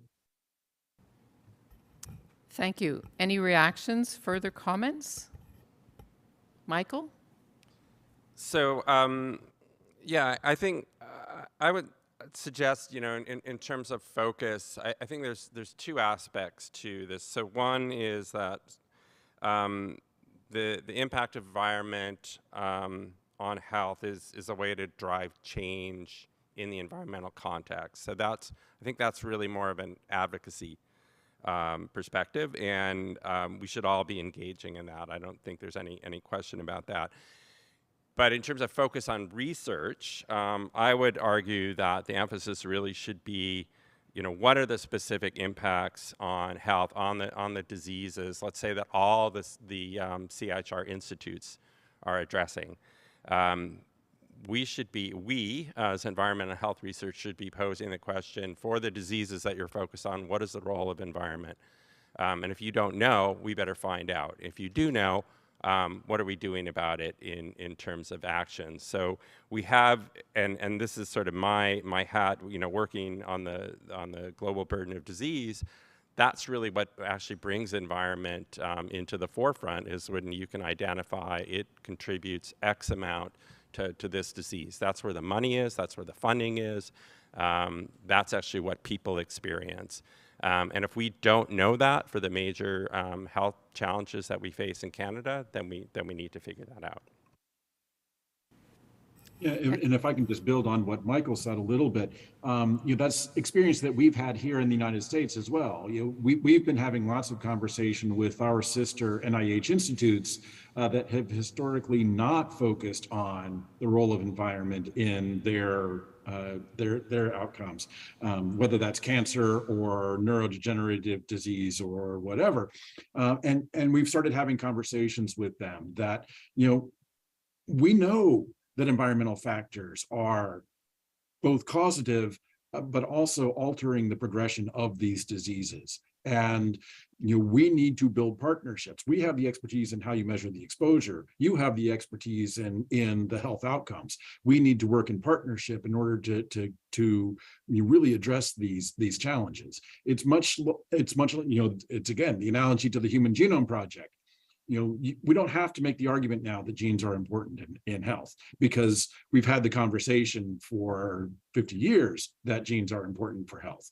We need to be building that conversation that the environment is just as important, if not more important, in health as the genes are. And we need the partnership with the other expertise to be able to find those commonalities. I could maybe just jump in here. One of the things I think about is because of the urgency, because of the issues that are coming, it's often jumping right down to the bits and pieces. But I think one of the fundamental questions for me, and I'll just go ahead and share a screen here, is how do we see the world? How do we see the world as researchers and our vision and values within a system? Do we see ourselves and science serving the benefits of humans, or do we see humans as a part of a very small part of a wider system? And when I reflect on working with communities and with elders, they always talk about vision and values first, because what is it that we platform as important components to this? Because if that's not done, what I worry about is that we're just going to continue to create similar issues, because we're looking at things through the same worldview that created the problems in the first place. And I often will say this: we can't solve complex problems from the same worldview that created it in the first place. If we're just perpetuating the exact same notions of what science serves, then how does that actually change and get us in the end, particularly when it comes to what the senator was talking about before, about disinformation and the separation between having loads. We know that we have all the science we need for climate change, yet we don't see the movement happening. And I think this is where the missing piece of the well-being component and some of the societal impacts of implementation are clearly missing, because we often focus on the biomedical components without how those are actually going to interchange into substantial effort when we have 10, 15 years to be able to make impacts, not only on climate change, but on biodiversity and on pollution as well. So going back to vision, values, what is the language, what is the structure, and how do we actually think creatively? Because what we are doing right now is not working. It is not working. It is not working what we are doing right now. The structures that we are working in are not working. They're continuing to perpetuate the problems that we have. So I think we need to take a step back and think about, well, what are the fundamental drivers that make us go? How are we viewing the environment? Is it a place of harm, or is it a place of health? And that fundamental difference in the viewpoint really changed the structure of the implementation approach, but also potentially the inclusion of varying forms of sciences, including Indigenous sciences, which are innately transdisciplinary and have been doing transdisciplinary work for thousands of years, and bridging some of the expertise about how do we actually work across systems? How do we bridge in different viewpoints and the gifts of multiple perspectives as we move this work forward? So I just wanted to note that. Masi. Yes, please go ahead. Briefly, after what Nicole said, I think we really need to rethink human exceptionalism. That really seems to be one of the major challenges right now, and having that anthropocentric approach, I think, is, as Nicole mentioned, really what got us into this situation in the first place. Thank you. So let me go back with perhaps some more operational issues. So what kind of funding mechanisms do we need? I think there's been a suggestion that we need a new institute, but what would this new institute look like? Where would it be seated? How might it be governed? What might it look like? Any ideas that people would like to share about how to kickstart? There is a working group. Is it about continuing the working group, or is it about bringing other people on board? Samira, please. So from what I understand, and the CIHR or the Tri-Council can correct me, but I believe that there is a multidisciplinary panel that's being piloted. So it's a Tri-Council effort, it's a transdisciplinary panel. I'm not sure what the framing of it is and for how long, but that's certainly one start. From what I understand, it's NSERC, SHRC, and CIHR, and you can apply. I applied to this panel through CIHR, but I believe it can be done through any of the tri-councils, and I think that that's a start. It's not, at this point, something that appears to be permanent in any way, but it would be, I actually think it would be very helpful to hear whether anyone else has had in the room or online has had experience with this, and maybe from the agencies, whether or not this is something that may be potentially viewed as a longer-term initiative. Maybe if I can just pick up on that, because of course that's what this group, and we're an informal group, we're certainly open to anyone coming and joining us and helping us to further develop and refine what we have in mind. But I mean, David is speaking to us from, as it says right in his background, the National Institute of Environmental Health Sciences. We don't have anything equivalent to that in Canada, and it's been there for a long time. We need something like that, but I would say updated in the way that Nicole was talking about how we think about environment and people and health, which is also fundamental to the approach that I think we're taking. But we don't want to see a series of one-offs such as EHSI, which, 5 years funding or whatever it was and then gone. That's not good enough. This is a major, in fact, arguably the major challenge facing us, is how we live in good health and in harmony with each other and with other species on this one small planet. I was just reading, and I wrote it for my weekly column. I write a weekly column for the local newspaper out here on these sorts of issues. Carl Sagan's description of the pale blue dot, which was about a picture of Earth taken by Voyager 1 in 1990 from beyond the orbit of Neptune. And it sort of goes beyond that famous picture from 1968 of the Earth seen from the moon to see the Earth seen from beyond Neptune as literally this tiny pale blue dot.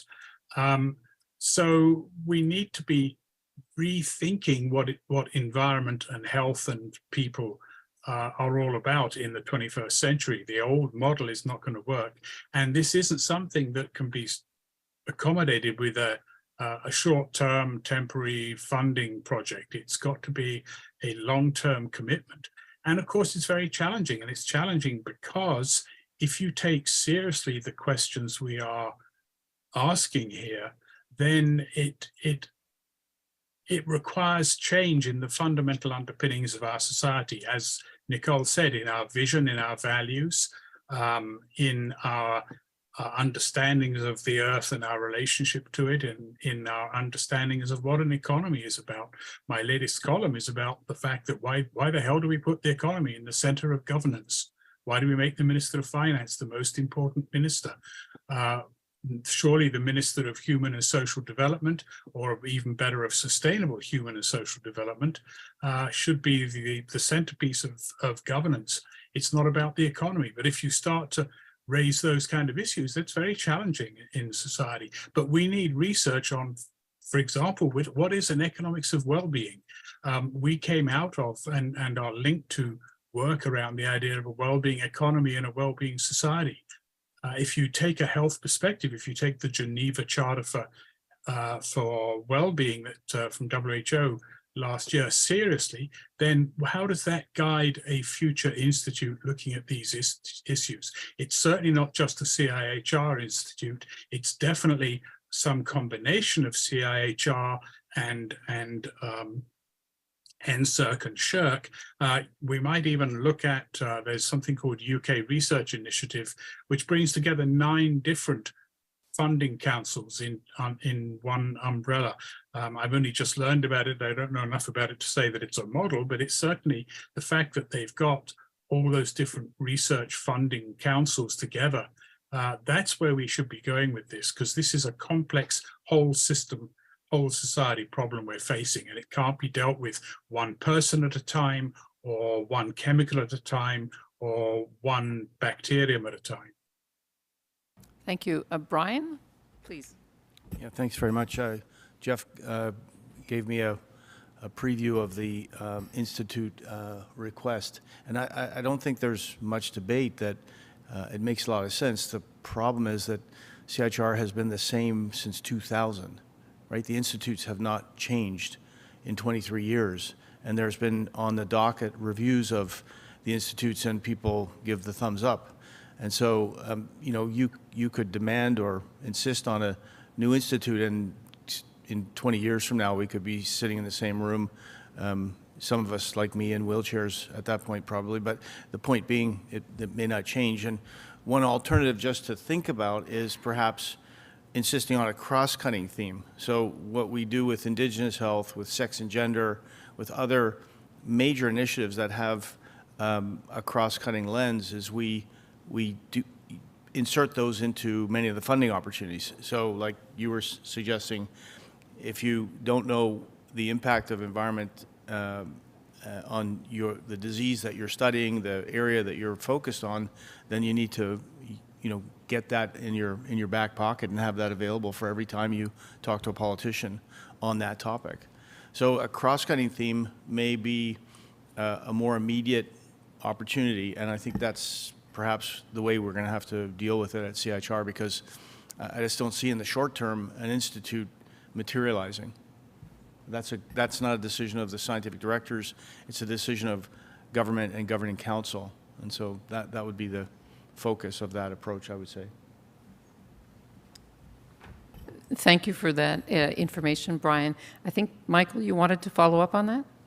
Yeah, I wasn't going to mention that alternative, but that's exactly what I would advocate for. And I think there's some other advantages in that then we're actually expanding the pool, we're expanding the capacity. And again, I think we've seen this in some fields. So in the work that I've done in air pollution, we've seen cardiologists now take air pollution seriously as a risk factor, just like LDL, in the same breath. And that's what we want for environment.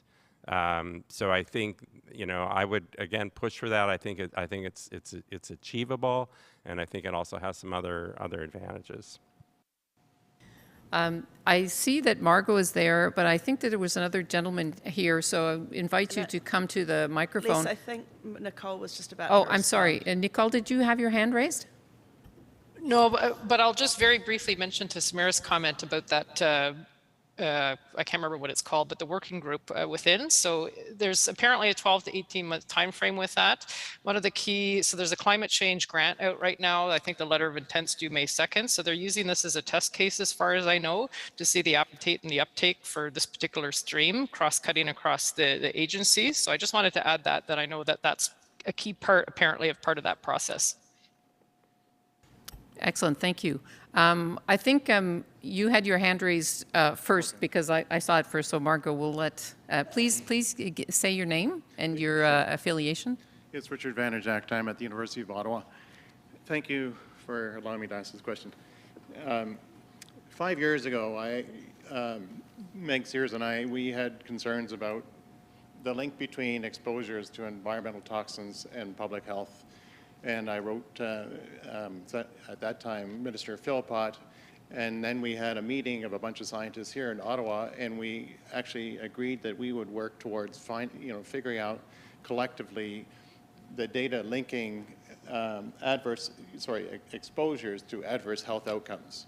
And there was a lot of agreement from many scientists across the country, many of whom are not in this room, actually. And then after that, ended up being meeting with Deputy Minister, and actually subsequently Senator Kuchar last year when he was going through they're all supportive, but so far what's happened is it's come to a dead stop, no funding yet.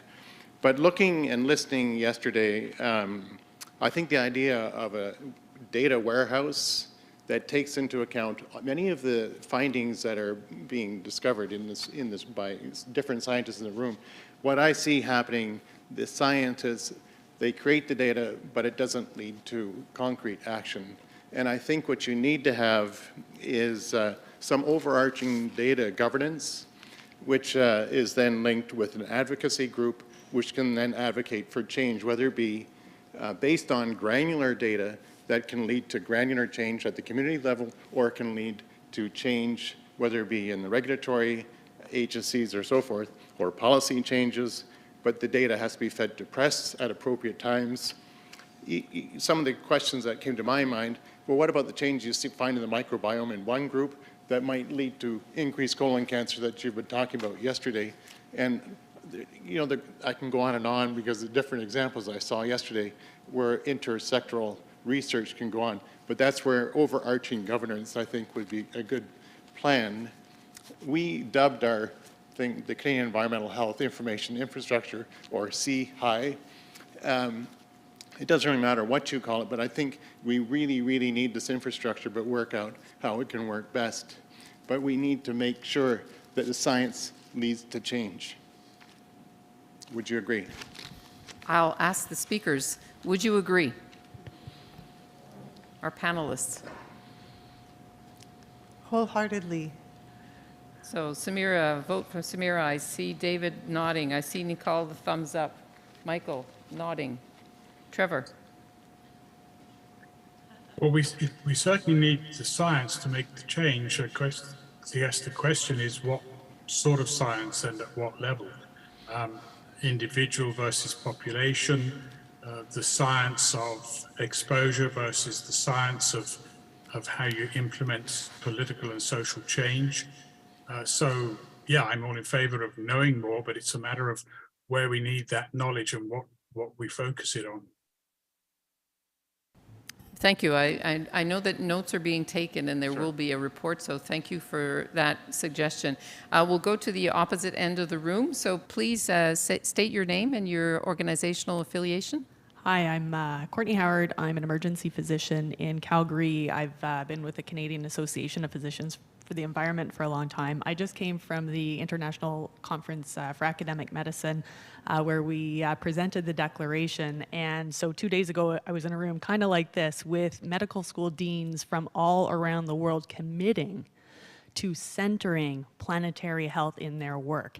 And so I just want to make sure that people are aware that a whole other group of people are going to be coming and asking for your help in doing things like calculating all the numbers to decarbonize healthcare systems, figuring out how best to make things resilient. So as we make a new plan, let's make sure we envelop the awareness of that giant sector entering the space into our plans. And a question I just like to ask, I've done research, I've done policy, I've done advocacy, and I've found it works the best when you're following an evidence base at every step. So you pick your target based on basic science, you take a look at the policy change literature as you go forward, you influence people in accordance with behavioral change literature, you see what the communication scientists are saying as you tailor your message, and then you deliver that based on data-driven message targeting for various audiences.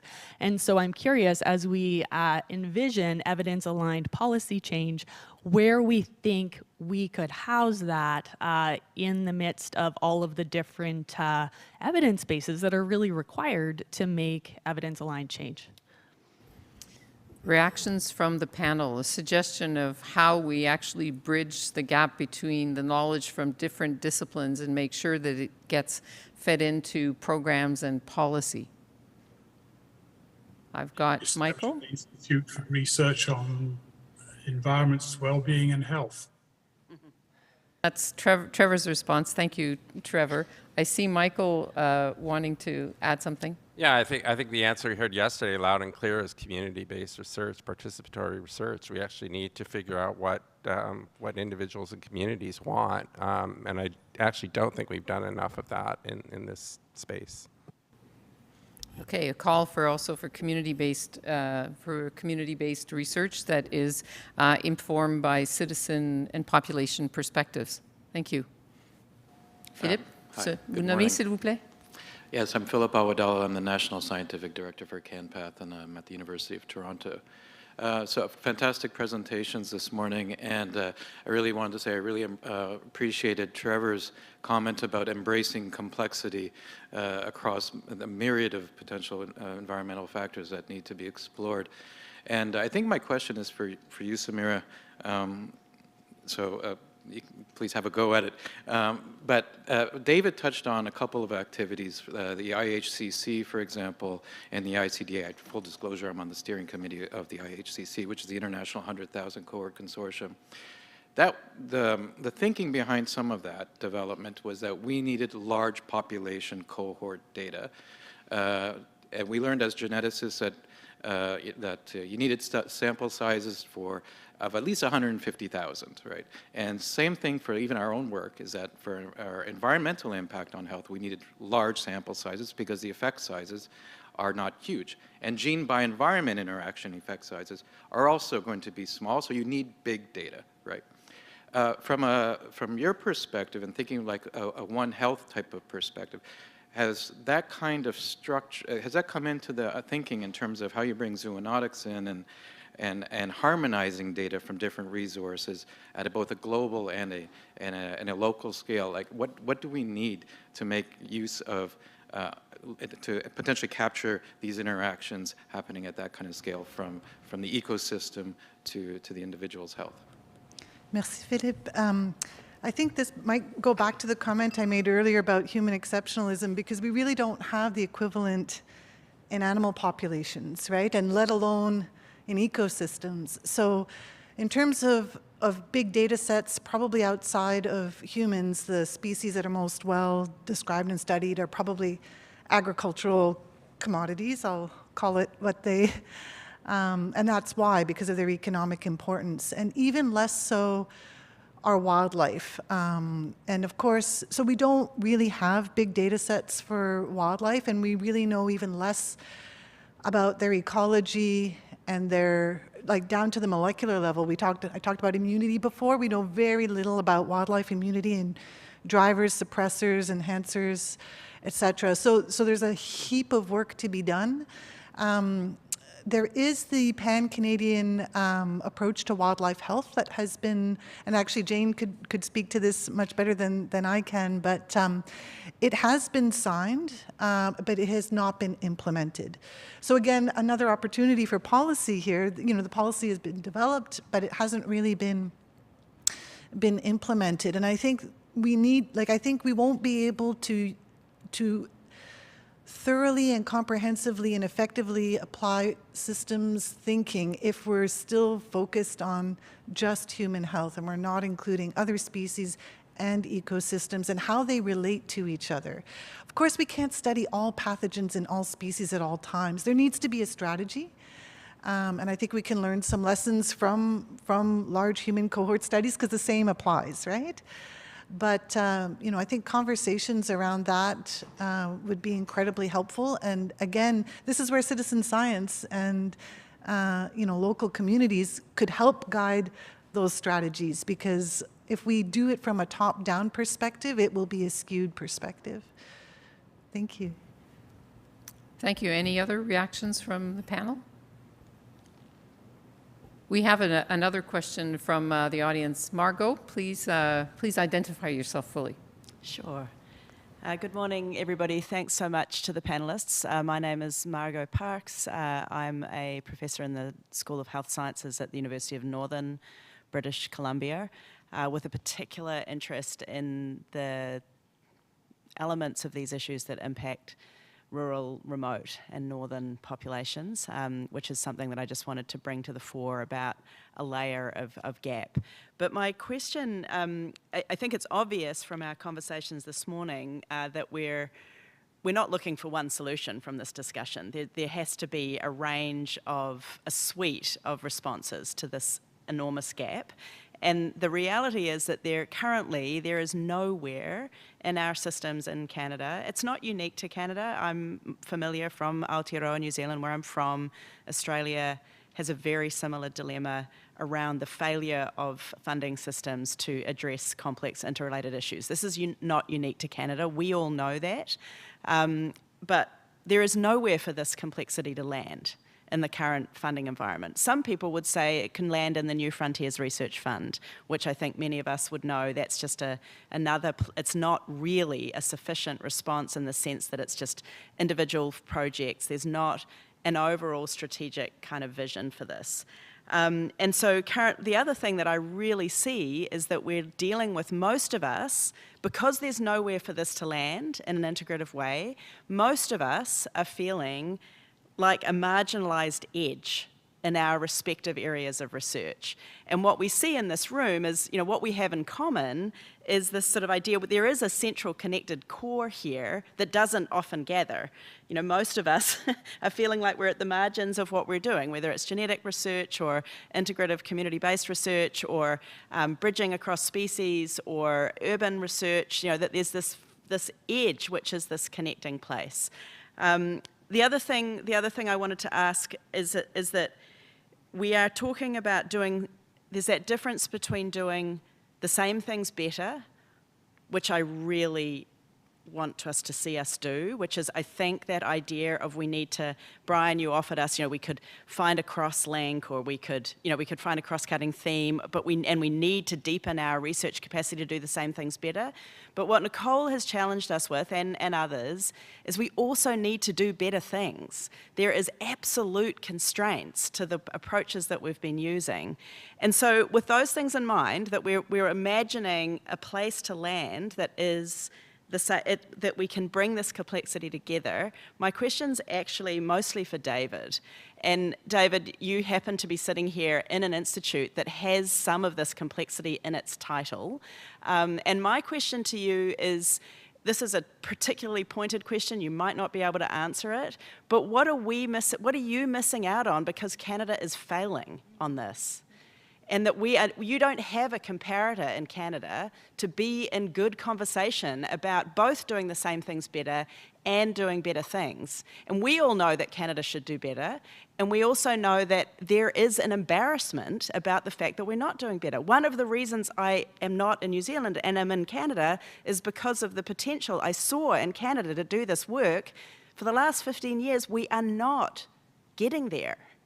And so my question to you, David, is, tell us what you are missing, because we need to prod the people that are showing that we are not doing well enough in Canada on this front. And Nicole's message that what we are doing is not working cannot be underscored enough, but we need to embarrass ourselves into momentum because of the fact that we're failing.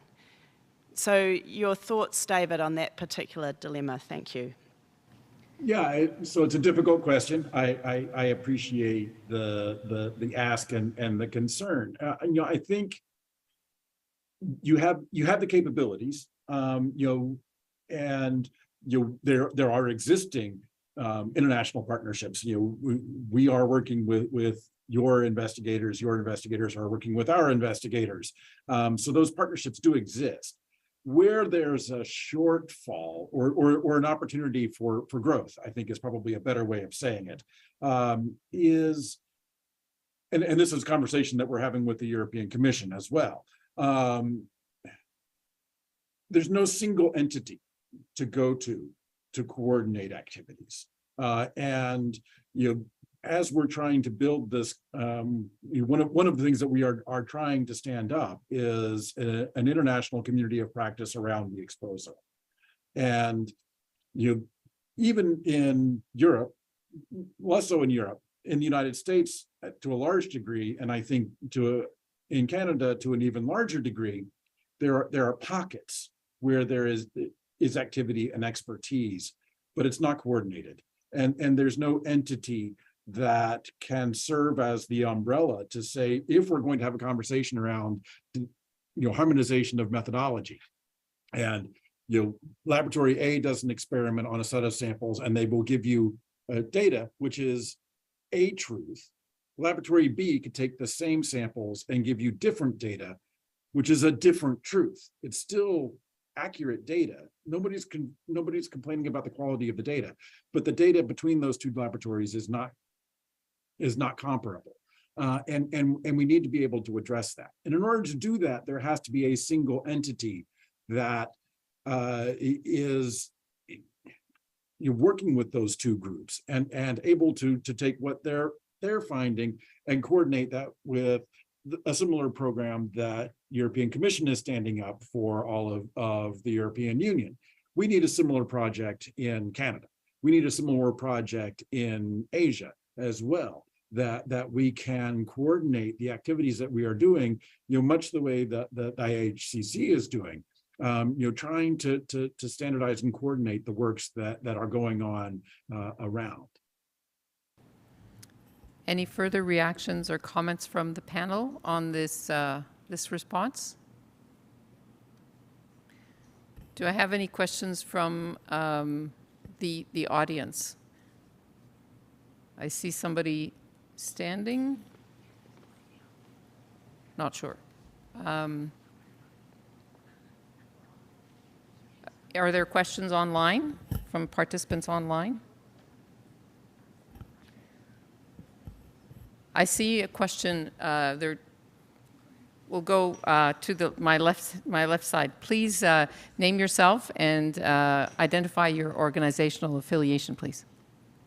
Okay, I'm Meg Sears. I'm at the Ottawa Hospital Research Institute. I also lead a national group called Prevent Cancer Now. So with Prevent Cancer Now, we work to stop cancer before it starts. So we are looking at a lot of environmental contributors to good health and environmental contributors to dysfunctional health. So I've been thinking about a lot of these issues for quite a while. We participated in the amendments to the Canadian Environmental Protection Act, and one of the things that we have not talked about yet is incapacity and so on. There are, and this is kind of our approach with Prevent Cancer Now, we would like to skim off the worst of the worst and to simplify. Simplify in our science, simplify in our lives, simplify in our commerce, simplify exposures, and basically, just in the last month, we have had Canadian research coming out saying there are banned chemicals in plastic things that our children are playing with. So there are limits to what we're going to be able to achieve if we're dealing with hidden toxic chemicals. So we're kind of, I'm taking you back in a circle to what the good Senator Kutcher was talking about with the Canadian Environmental Protection Act and so on.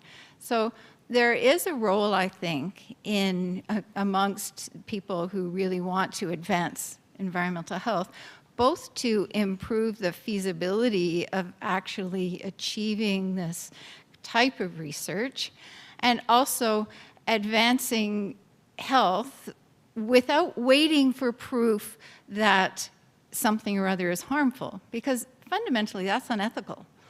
So, so I think that we have opportunities here in agriculture. Right now in Canada, we have two camps. We have the people who are saying we need to meet our commitments under biodiversity, we need to cut our numbers of pesticides, and we have Agriculture and Agri-Food Canada with a sustainable agriculture strategy that addresses nothing of that in any substantive fashion. So we have a lot of capture within our institutions, within government, and in our committees. And so, for instance, to come to the Canadian Environmental Protection Act, we had CropLife, which is the umbrella group for pesticides, go into the committee and say, no, we should not be advancing our science. We should not be using modern science looking at markers of disease. We should be sticking with Canada's world-leading antique processes for scientific assessment. So I think that there's a lot of education in terms of what powers and what this group has to be asking for a context in which what we want to achieve is going to be more feasible. I hope that that's understandable. I think Trevor raised his hand, and we have two other questions, but Trevor, I'll let you respond. Well, very quickly, thank you, Megan. I agree with what you've said. I think one of the things we emphasize in the way we're trying to frame the proposal is that this is an institute about health and well-being. And so it's not about how do we defend ourselves from a harmful environment. It is how do we help create and shape environments, both built and natural, that are positive for health, that are health promoting. It's not about environmental disease, it's about environmental health. It's about the creation of healthy built environments. And I come out of the world of health promotion in particular, and that's exactly what we're focused on. So it's in that context that, yes, exposure and so on are all important, but we need to move beyond that into an understanding of what makes for a healthy environment, both for us and for the other species with whom we share this planet and on whom we depend. And if the environment is not healthy for them, then it isn't healthy for us. So how do we get there? And how do we do that not just at a global level, but at a local level, local conservation and so on? And how do we do it within a country where we're 80% urbanized and spend 90% of our time indoors? What does that tell? What sort of healthy environments are we talking about there? So that should be the focus of any such institute. And then it gets us into all of the social and political and ethical and cultural and faith values that we need to explore as part of that. But I'll stop because I see John McLaughlin's there. Hi, John. Nice to see you. It's been a while. So we'll go to John's question, then Philippe, and then Tim. So John, please mention your affiliation. Many people know you, but just for thank you, posterity. Lisa. And I'm John McLaughlin, a professor of epidemiology at the University of Toronto, and Basically, it's lovely to see all of you. I'm sorry I couldn't be in the room with you. And Trevor, I'm always happy to listen to you first. But what a remarkable event you are all at. The integrative, transdisciplinary, et cetera, type of discussion you're leading is clearly very much needed in this particular domain. Having spent decades building population data systems in every province and trying to bring them together into national data systems, everything that you're saying rings true for me. My own career has been one with basically starting in environmental studies, finding the limitations of them, and now trying to foster the types of things that you're all talking about. Indeed, you know, at the beginning of CIHR, there was lots of discussion about an Environment Institute, but I think the timing is better now for the type of much more cross-disciplinary approach and community-based, deeply rooted, motivated by One Health has been described. This is a good time because I think that we can actually deliver in environment and health work what was not possible technically in the past. Working with Philip Awadallah as co-lead of CanPath, and I'm a strong supporter of the other large cohorts as well, whether they're clinical cohorts or community cohorts. But CanPath is an interesting one because over you know, hundreds of thousands of Canadians have consented to do something.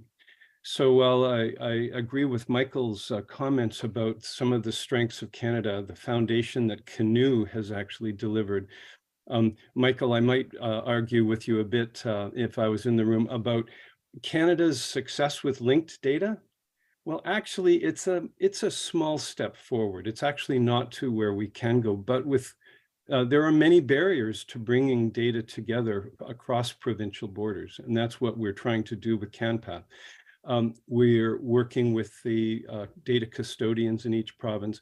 And I really thank Nancy Edwards for commenting, well, if ethics committees are actually a barrier for bringing linked data together, Tri-Council can help with that. That's actually not where the problem is. I think the Tri-Council ethics standards are fantastic, constantly evolving, and we can continue to work with that. The problem is actually more at the blurring between whether something is consent-based or not. And then what we can do is demonstrate data safe havens rigorously with protection of privacy in the interest of people with the large cohorts where the people are consented. So the idea of citizen science comes in, working with the large communities and recognizing that, okay, we can actually advance some things that have always been said to be impossible. Bringing linked data together across provincial boundaries is an absolute essential need. And then my final comment reflects back to the wise words of Senator Kucher. So disinformation. So I was one who was in the background of setting up data systems for COVID response. The thing that actually makes it difficult for individuals is actually we do need to individual scientists or medical professionals is actually the fact that we actually get driven into the ground by the angry mob. So this is actually a real force. It's something that is beyond the individual scientists. It's one of the reasons why the collective that you're representing is fantastically needed, because it opens up dialogue, it connects with frontline communities, and we can actually continue to demonstrate value and benefit while addressing any risks. So really my comment is largely to thank you all and maybe see if Michael agrees that we still have a ways to go with linkage in Canada. Michael, you've been asked to comment or to respond directly, and I'd like to ask other panelists if they wanted to add any comments. Yeah, I mean, I wouldn't disagree. I mean, certainly there's more to be done. My comment was really compared to elsewhere in the world, we're leaders and we should capitalize on that. Bravo. Great, thanks for those insights, John. We have Philippe, and then we have two comments online. Philippe? Philip Awadella again. So I think my question's for David and or Trevor, and just because I don't know what's out there. So there's a thing called the Global Alliance for Global Health, and it's largely about developing data standards and harmonization. So David, your comments before kind of brought me back to that thought as to something that I think is needed is our truth sets and or data sets that are clearly well harmonized, such that if we're thinking about data complexity and we're going to be building, I don't know, artificial intelligence engines that are going to be predictive of how climate change is going to be impacting health, do those models exist? Are there, like, the example I can think of is that the genome in a bottle where everybody can go analyze the same genome and then you develop your tools on that. Are there similar sorts of systems in context of environment, climate change or climate data or air pollution exposures? I think those things would be critical, and it could be something that we have to be thinking about in the context of an institute. Is what are those standards, and are there data assets that can be used for training purposes? Thanks, Philip. David? Yeah, so I think where we do have them are for the kind of reductionist studies. So I'm not as familiar with the data systems that are available in Canada as those in the United States, but we have the EPA ambient air monitoring data, for instance, that is a historical record. We have the NASA and NOAA satellite data for air pollution that could be used. We have the NHANES data for biomonitoring of 250 some analytes, but over 20 years in different cohorts. So it's not directly relatable data. So we do have some sets. But if we're trying to look at something that is a true comprehensive exposure assessment, I think that's a major gap. To have a data set that is complete truth and well validated, I don't know that is something that exists. So you're next. Sorry, please, Trevor, go ahead. Since that was also directed to me, I think. Two quick points. One is it was a couple of qualitative researchers some years ago who took a line of T.S. Eliot and expanded it. Where is the wisdom that is lost in knowledge? Where is the knowledge that is lost in information? Where is the information that is lost in data? You take the example of climate change. It's not lack of data that is leading to lack of action. We've got all the data, all the science you could possibly wish for. So that's not the problem. The problem is, how do you translate that knowledge into action? And that's why we need an institute and a place to land, as David said, that encompasses political science and social science and the arts and the humanities and business and law and all of those other ways of knowing and knowledge about not just what is the problem, but how do you make change in society? Because that's really the challenge we face. We have more than enough knowledge to say we're causing a big problem. What we don't do is translate that effectively. So data gets you only so far if nobody acts on the data, and understanding how to get populations and political leaders and others to act on the knowledge we already have is really the challenge we face. Thank you for those insights. Nicole, did you want to add something? Not particular on this. I have some comments, but maybe I'll wait till it sounds like there's some other questions there, unless I can go off topic for a sec.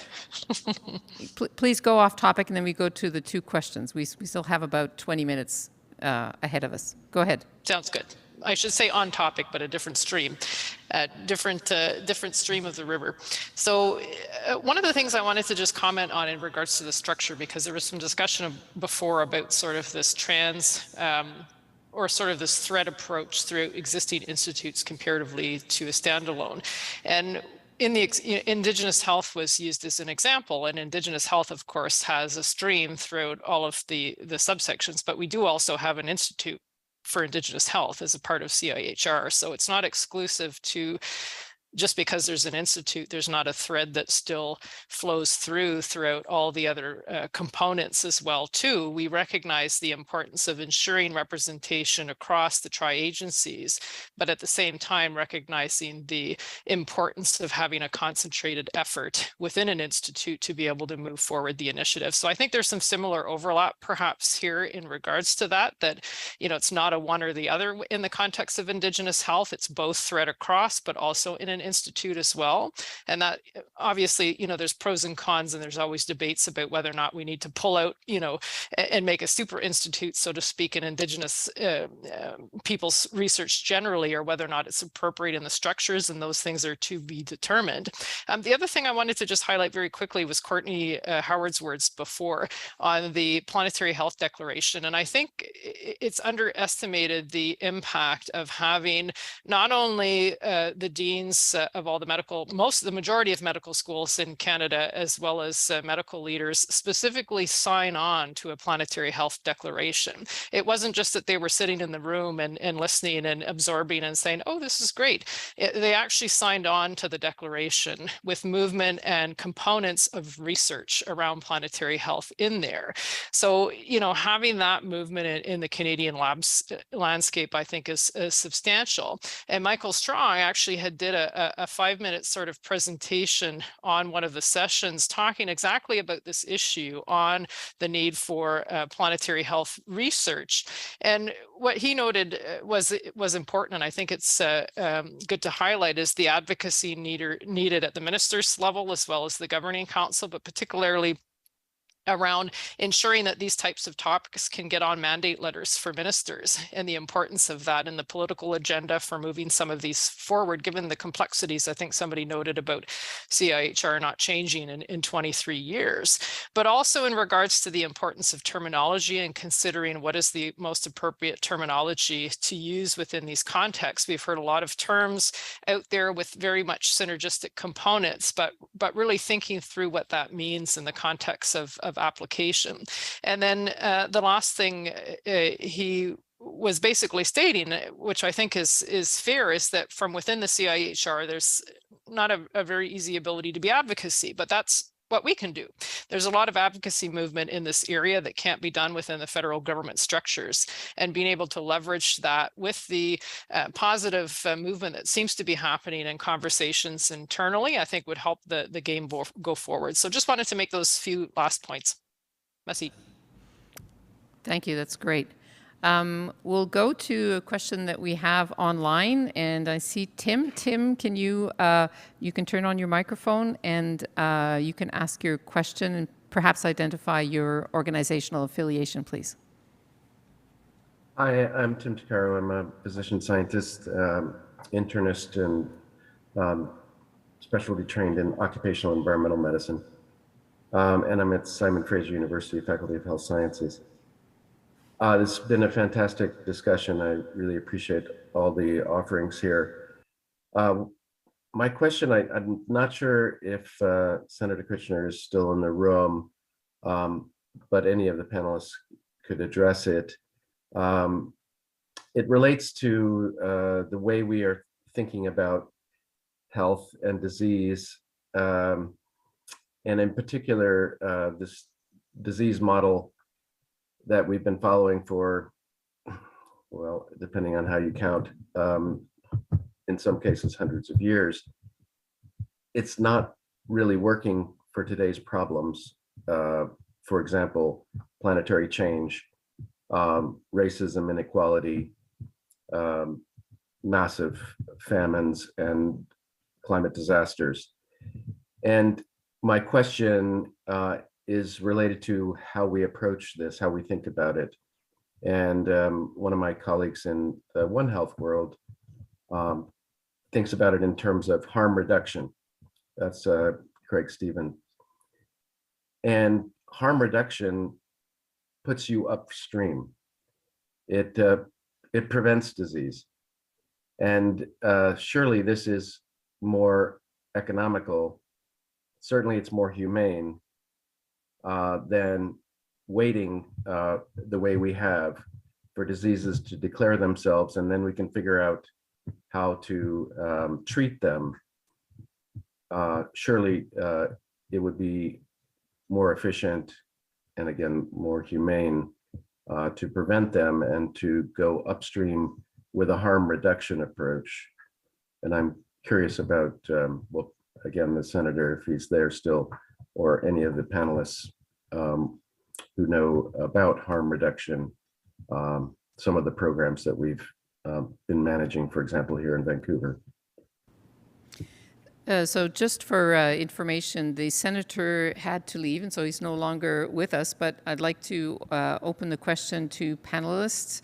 And I understand that it's about the definition of disease and the potential of harm reduction in prevention of disease. Do we need to rethink the way we're conceptualizing health and illness?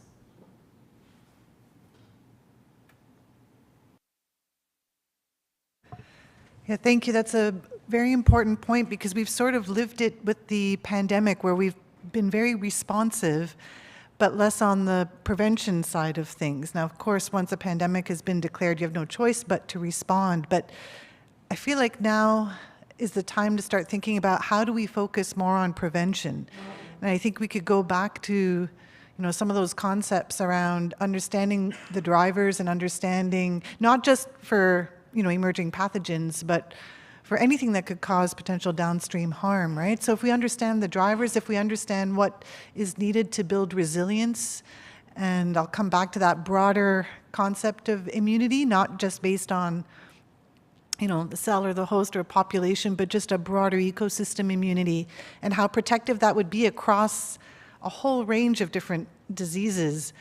I feel like that might be a really important opportunity to really focus on health and well-being rather than responding to infectious disease and have a very pathogenic view of health.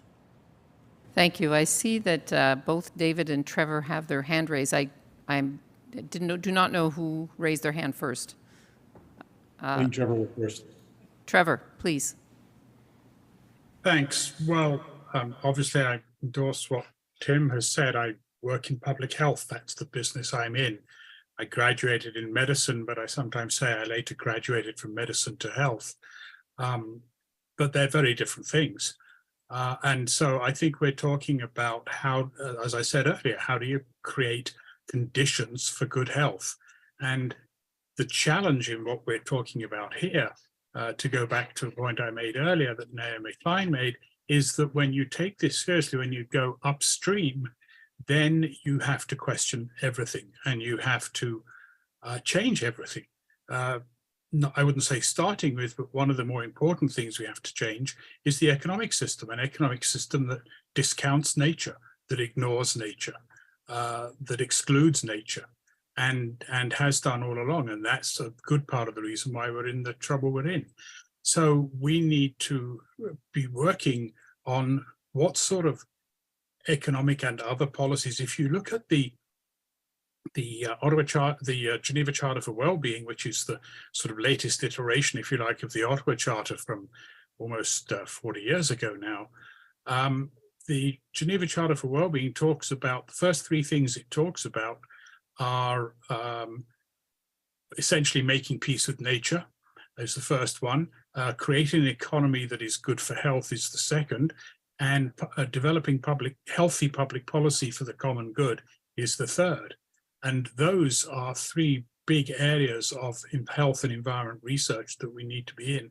But what they're focused on is not detecting disease or detecting individual factors that contribute to disease, although that may be a piece of it, but it's more how do you not only protect from harm or reduce harm, but how do you actually create positive health promoting environments? So yeah, definitely harm reduction, but I'd go even further upstream and look at how you create healthy environments. Thank you. There's David, and then we have two questions online and two people here in the room. So David, please go ahead. Yeah, so Tim, I think that everyone in the room in the Zoom would agree that it's not a question of if we need the mindset change. It's how do we actually drive that when there are billions to trillions of reasons why we should maintain status quo. Just speaking from an economic perspective, there is so much investment in maintaining the way we do it now that building a concerted effort to change that mindset and promote health and wellness rather than managing poor health, which is the way our system is developed, particularly in the United States.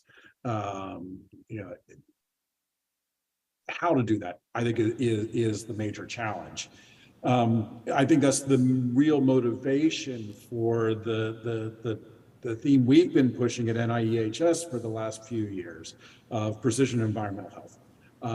If we bring society out of it and focus it down on the individual and identify what are the things that are impacting their health in a negative way, and how can we tailor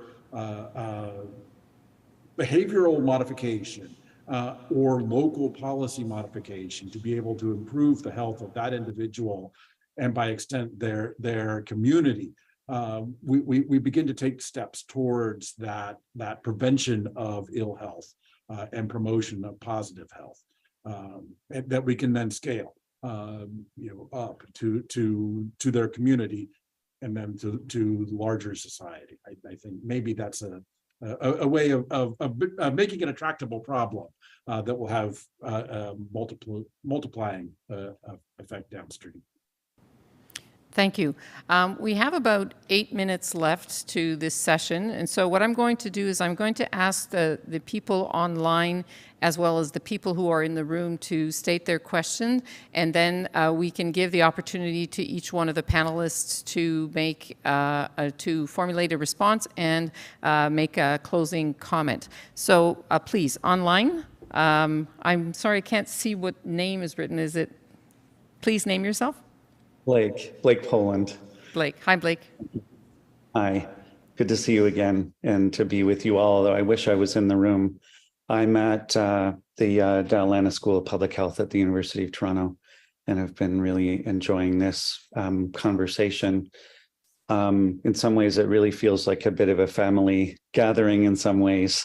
And so I guess one of my questions is about thinking about this gathering as a community of practice in environment and health research, as a relational ecosystem. What are we going to be doing to foster and enhance this relational ecosystem?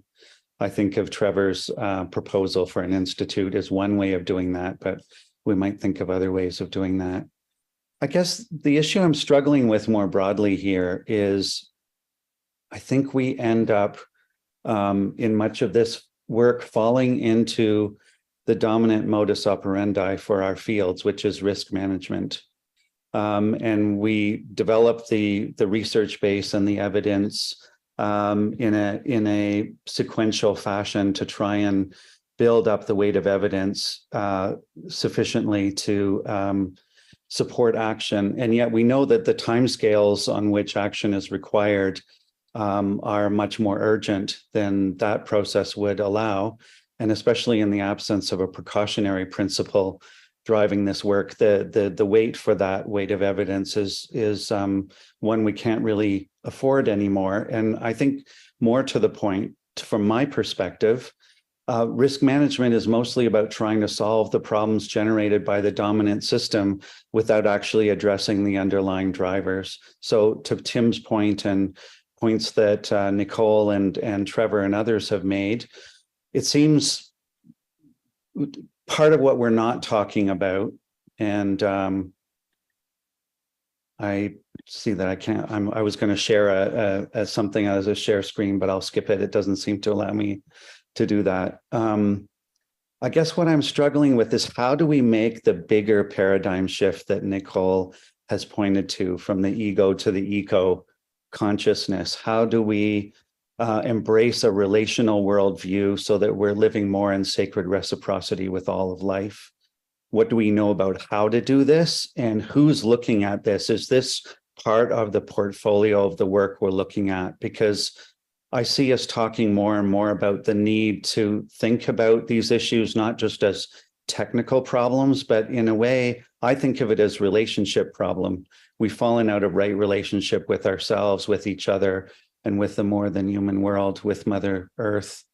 And I think we need to be doing work to address those fundamental issues. And I would love to hear what some of the panelists have to say about that and how we can bring that work into the proposed institute and into some of the work that we're doing and funding. Thanks, Blake. I'm going to ask the people in the room and that are online to provide their questions, and then we'll do a round of responses from the panelists. So here in the room, please go ahead. Richard Venner's again. In follow-up to some of the points, but I think it's worth expanding. If some of you haven't read the book, How Do You Speak to a Science Denier?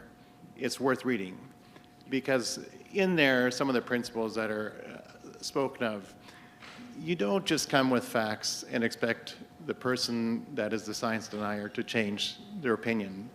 You have to listen to them, you have to gain their trust, and you have to, over time, then you come in with some facts, but then you say, or ask them first, what kind of proof would you need in order to change your behavior? And I think as scientists, we need to do that in sort of the advocacy arm of this institute that we're talking about. We have to sort of go there and say, if we're going to be able to implement change for you, what would you like to see? Would you believe that if we came to you with such type of evidence, would that actually create change, whether it be at a policy level, whether it be at a regulatory level, or even whether it be at a community level? But I think reading that book actually is very educational, but that we can take away from that many lessons and then put some of that into the directions of a proposed institute or infrastructure, whatever you want to call it. Thank you for that comment. Again, we'll wait for one more moment. There's John, you had a comment? I'll be very brief. One thing that hasn't really been said very much in the first day and a half is commercial determinants of health. So one of the forces, one of the many forces that maintain the status quo are essentially these commercial determinants. In environment, those forces are both for and again what we've been talking about. So just having a placeholder in the model for going forward to ensure that those commercial determinants can be brought into the tent in a positive way, I would encourage. I'll pass on the baton. Thank you. Thank you, John. And I think Jeff wants to get in a last word. Jeff? Well, hopefully the panel's going to have a last word, and great thoughts so far and some great things to try to follow up in our short time there. But just trying to think really big. You know, one thing that I would like to see is I'm not sure how many weeks or months ago, we had a lot of media around all the health ministers coming together trying to get more money from the federal government. And I thought, wouldn't it have been great if part of that conversation was, because this speaks to, obviously the money that has to address issues that Mike talked about aging populations and the challenges that are faced, but how do we get right into that highest level of conversation, this recognition of prevention that's talked about, the recognition of environment, and the benefits that can be gained to Canada. But I think that's where we need to aim in terms of the level of where it needs to be discussed, is right there at the spending of healthcare dollars and allocating it in the country. Leave it now to the speakers. There were 3 or 4 ideas that came forward. How do we make a paradigm shift? How do we speak to science deniers?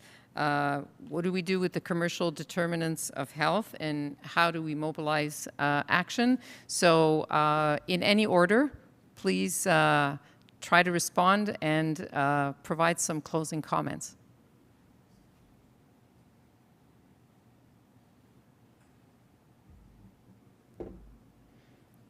No order chosen. I will choose the same order that we started with. Nicole, your thoughts. Yeah, no problem. There's an indigenous philosopher by the name of V.F. Cordova, and she states the Euro-American does not acknowledge that he has an inherited worldview. An awareness of an inherited worldview is not necessary as long as all of one's communication remains within a very narrow circle of one's like-minded fellows. And I think this speaks to the entire issue of the problem. It brings in disinformation, it brings in the societal change, it brings in so many components that when we're trying to create solutions in the frame of like-minded fellows, we're always situated within one perspective that we see of the world and not necessarily the one on the other side of the cup that others may be looking to. No one right or wrong in essence, because at the end of the day, families are worried about getting food on the table. They're worried about paying their bills. They're worried about ensuring that their kids are doing well. And we forget to bring this down to that level. I got asked an interesting question yesterday in a workshop when I was at the previous conference, and it was by a woman who was in Saskatchewan, and she was saying that I'm having a hard time talking about these issues because of the political issues, some of the disinformation that's around. And what I said is, having the experience of been in North Dakota for the last 4 years, which I'm sure many can imagine is not a liberal hotbed, so to speak, in the context of the environment and climate change. And I had the great pleasure of presenting at the Academy Family Physicians of North Dakota and Montana, which also, you know, there's a lot of complexities in talking about this topic. And what I found most successful in this area is bringing it back, not to issues, to context, to conflicts, to things that we disagree with, but to human. And by bringing it back to that human to human level of conversation, realizing that farmers are some of the most ecologically connected folks. They know their lands, they know their animals, they know everything in that area. We're just not using the language of human to human in those conversations. When we come in assuming there to be conflict, assuming there to be disinformation, assuming there to be a lack of understanding, we automatically create a frame of mind in that interaction with that person. And that is why we are failing the disinformation network. It has nothing to do with the strategies, the techniques, that's the science. We've brought the human to human connection out of those conversations and the experiences. So I just wanted to share that because I think it brings for me the importance that overlays this entire conversation, is that we are talking amongst like-minded fellows, and bringing back the wisdom of some of the Indigenous philosophers, where we do have these inherited worldviews that we don't have to explain because everybody else around us is assumed to have the same frame of reference in mind. And one of the skills, you know, that I've seen from Indigenous folks coming in who have been essentially forced to dance within two separate worldviews and to figure out and to gain some experience in how to do that, how to look from different perspectives and to be able to see different viewpoints that might not be our own. So thanks for the conversation today and having me. It's been a pleasure. Masi cho. Thank you. Pleasure has been ours for sure. Trevor. Well, thank you. Nicole just put me in mind of a favorite quote of mine from many, many years ago that I've used from George Bernard Shaw. The reasonable person adapts themselves to the world. The unreasonable one persists in trying to adapt the world to themselves. Therefore, all progress depends on the unreasonable person. And I've sort of spent a lifetime trying to be an unreasonable person on the strength of that, and will continue to do so. So yes, I think we need to be thinking big. We need to be thinking upstream. We don't need to be tinkering with existing systems. I thought the comment about the fact that CIHR hasn't changed in almost 25 years is very revealing. I mean, talk about all the more reason to change. 25 years have passed. The world has changed. It's time CIHR did, and the other institutes for that matter. So I think we've got an upstream battle. Not upstream, what's the word I want? Anyway, it's a big battle to shift all of the perceptions that people have been talking about. Thanks to John McLaughlin, who I see has gone offline, but his comments on the commercial determinists exactly. I mean, when I'm talking about the economy, that's what I'm talking about. I think thinking about, for example, the whole work on exposome and exposures to toxics. To me, the issue has always been one that Donald Chant and Ross Hume Hall highlighted in the 1970s in a brilliant little Science Council report on ecotoxicity, back in the days when we actually had a Science Council, incidentally. And The real issue is not a sort of chemical by chemical understanding or all of that. It's that we are all born with a body burden of persistent organic pollutants and other contaminants, and not only us, but other species with whom we share this planet, because we have polluted the entire ecosystem with our persistent pollutants. So how do you change that? They're out there. We're not going to get them back, that's for sure, except through bioconcentration. So at the top of the food chain, we do end up getting them back, but not in good ways. But that comes out of a commercial imperative to sell product and get it out there. So yes, absolutely, the commercial determinants of health. And what I think we need to emphasize on the positive side is the health co-benefits of living in a more sustainable way, in a way that respects the earth, that respects that pale blue dot that Carl Sagan talked about, that recognizes us as one small part, but a very powerful part of the overall planetary ecosystem, and recognizes that we share that with many other species, all of whom have their own rights to exist.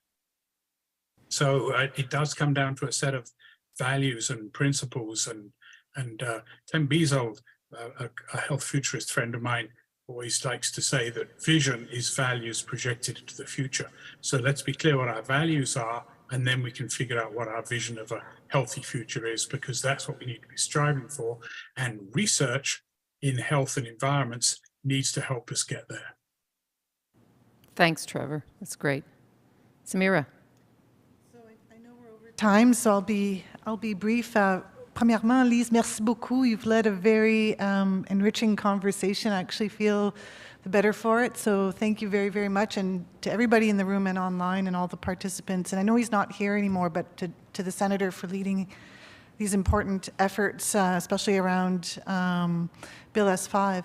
I'll just maybe pull on a thread that I think Blake started, and that was really mentioning reciprocity and reciprocal care. If I had, well, I guess it's two words, it's not the last word, it's two last words. I think that's really something that resonated, and I'll be leaving this room thinking about that in more depth and how we can actually do that. And I think it also relates to what Nicole was saying about relationships and echo chambers, how we really need to get out of our echo chambers and build relationships with others. When I go back to rural New Brunswick, I can tell you that a lot of people there feel very left out of the conversation. They haven't been included, despite the fact that, you know, they're far more connected to the ecosystems that we are talking about in this room here today than even myself anymore. So I think that that's something that I'll be taking away and hopefully doing something about on a personal level as well. Merci à vous. David. Yeah, I will also keep my words short. I think that we're all kind of converging around a theme here, which is I will add my quote to it, which is the Albert Einstein quote that we can't solve problems by using the same thinking that we use to create them. And we need to change our own mindsets first. You can't change anybody else's, but you can modify your own mindset and your own way of seeing the world. And by beginning with yourself, you can begin to influence others. I think that we are at a tipping point as a community, we have a radical belief that we need to change, that we need to address the world's larger problems. And it is time for us to start those conversations with others to get them to come along with us. Thank you, David. Michael. Yeah, I think much of the conversation, has really been about the need for, fundamental societal changes. I would just sort of take the climate lens on that. So that's mitigation, right? And that is unfortunately going to take time. At the same time, we need to deal with adaptation. So it's with us. What are we going to do? What do we do to the senior who is faced with an extreme heat event? What do we do with protecting our population from wildfire smoke events that will be with us for the next 50 to 100 years? So we need to do both, and we need to keep our eyes on that. I don't think we should be fully going into societal change. I fully support that. It's going to take a long time. We need to also remember what's right in front of us today. So it's my pleasure, but also a little bit sad to stop this conversation, but a very warm thank you to all of our panelists, and thank you for all of your thoughts and this lovely discussion that I hope will continue.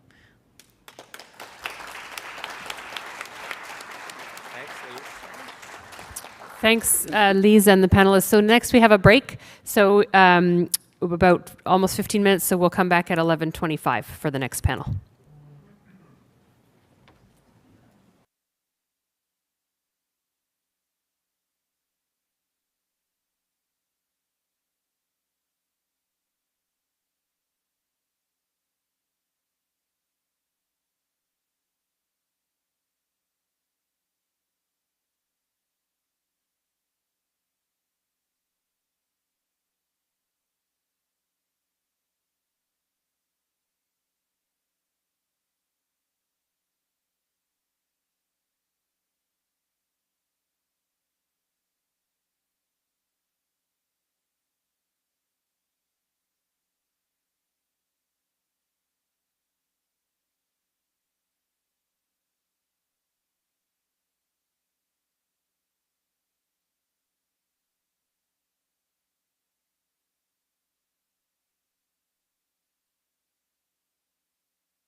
Qui était en personne.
Yeah. Perfect. Sounds good.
Hi, everyone.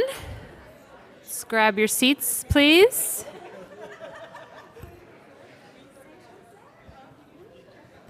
So this next panel has the pleasure of being between you and lunch. Always a great spot. So this is a panel about the future of environments and health research capacity, perspectives from Canada's funding bodies and relevant ministries. So I'm going to introduce the moderator, Daniel Fuller, who's the Canada Research Chair in Population Physical Activity at the School of Human Kinetics and Recreation at Memorial. And come on up, Daniel, and you can introduce the speakers.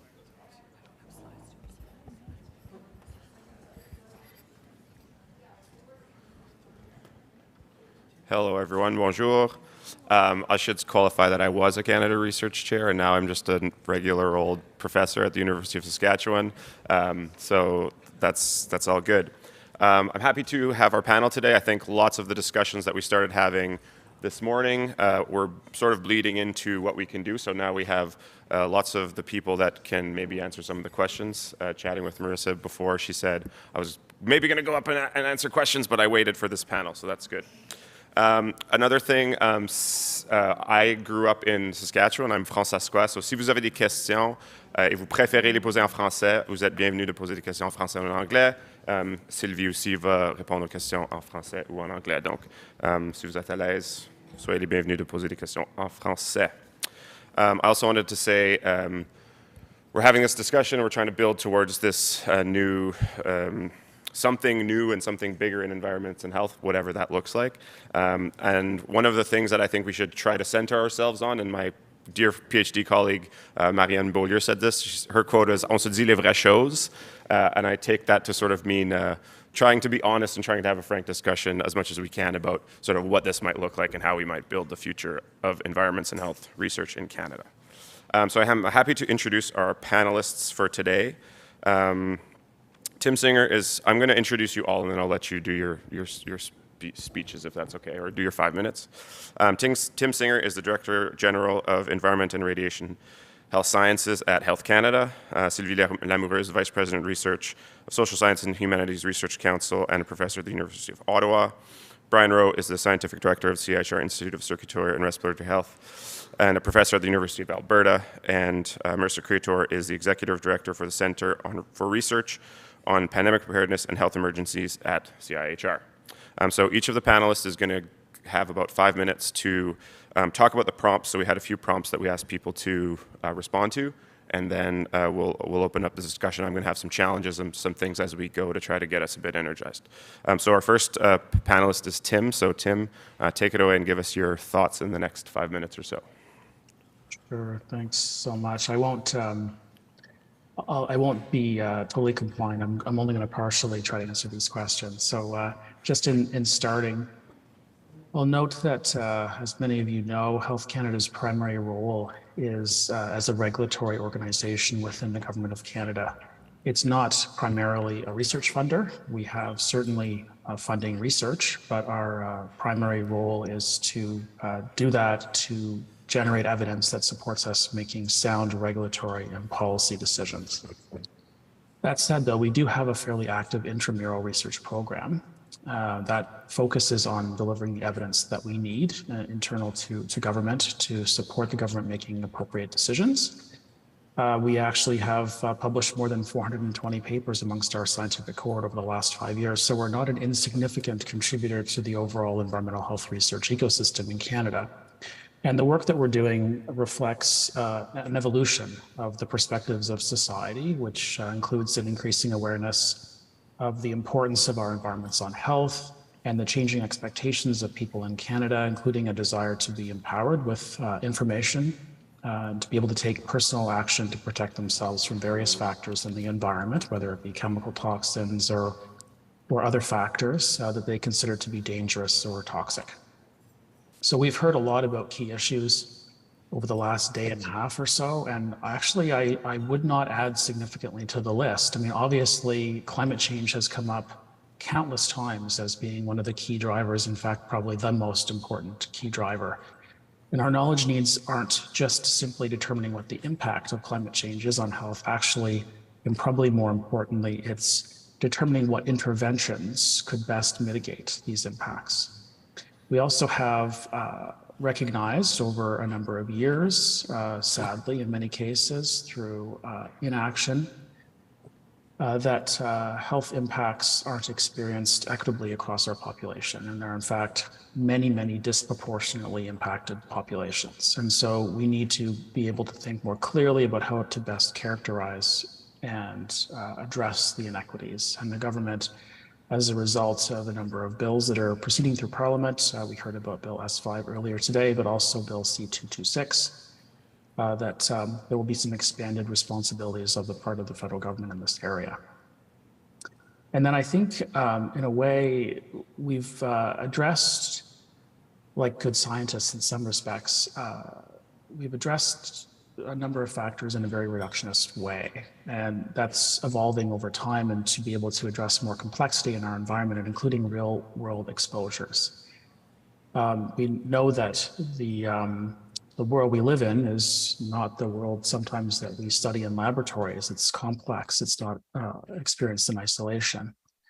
And so we need to be able to address these complex environmental factors in a more complex way. And so within Health Canada, prior to the pandemic, just prior, we created an Office of Environmental Health. And this small organization was really charged with exploring the merits of taking a public health lens, in this case, to chemicals management. And so over history, we've, both in Canada and in all of the Western world that has a regulatory approach for chemical management, you've taken an inventory approach by necessity. A public health approach actually would look backwards. We would look to see what chemicals are associated with what adverse outcomes. And if you begin with the disease outcome like cardiovascular disease or cancer or pediatric obesity, you can work backwards to link the exposures to those adverse outcomes, couple that with mechanistic toxicology approaches, and you can start to test ever earlier in the system to determine whether chemicals that are newly introduced to those that are in our environment are actually on this continuum to lead to that adverse impact. And so this is part of our overall shift to taking a systems approach where we're looking at the interplay of environmental and social and individual genetic and behavioral determinants of health. And we know that these complex factors are actually what drives a lot of the time disease in the population. So if you think about people who live in substandard housing, they're exposed to certain chemicals for the purposes of dissemination of pests. And so the asthma that they experience, for example, is actually a function of multiple factors. And so you can't address those individual factors without recognizing that there are other factors involved that need to be addressed in parallel. So moving into the future, in our view, we know we have a ton of data. We do need to do a better job of data integration. I recognize that there are a number of research platforms, CANUE and CANPath, where people have worked diligently over many years to try to make data integration a reality. And there's been some phenomenal work done. We just need to continue to do that. We need to ensure some level of sustainability with respect to these fundamental infrastructure. We also heard a lot over the last day or so about participatory research and citizen science. And I can assure that at Health Canada, we're also looking very seriously at how to be able to capitalize on the very important knowledge that these types of approach can bring. But overall, in terms of our future directions and future research in environmental health, we do need to be mindful of the fact that we are actually a relatively small country in the global context. And so with the limited means that we have overall, I think it really forces us to be collaborative and strategic. And so with whom can we partner essentially on the collaboration, but then how best can we address our key knowledge gaps? I do think, though, we need to get better overall at bringing economics into the equation. We need to get better at costing the impacts of our interventions. And so we've heard a lot about upstream over the last hours of today in particular. We know that taking early action on the upstream factors will really pay huge economic dividends in terms of avoided health care and societal costs associated with addressing the consequences of disease. And overall, I think that focus, regardless of what your perspective is on the political spectrum, I think that could sell considerably in terms of being able to better support the work that we all need to do. Thanks so much. Back to you, Dan. Great. Thank you, Tim. I will turn it over to Sylvie. Please go ahead.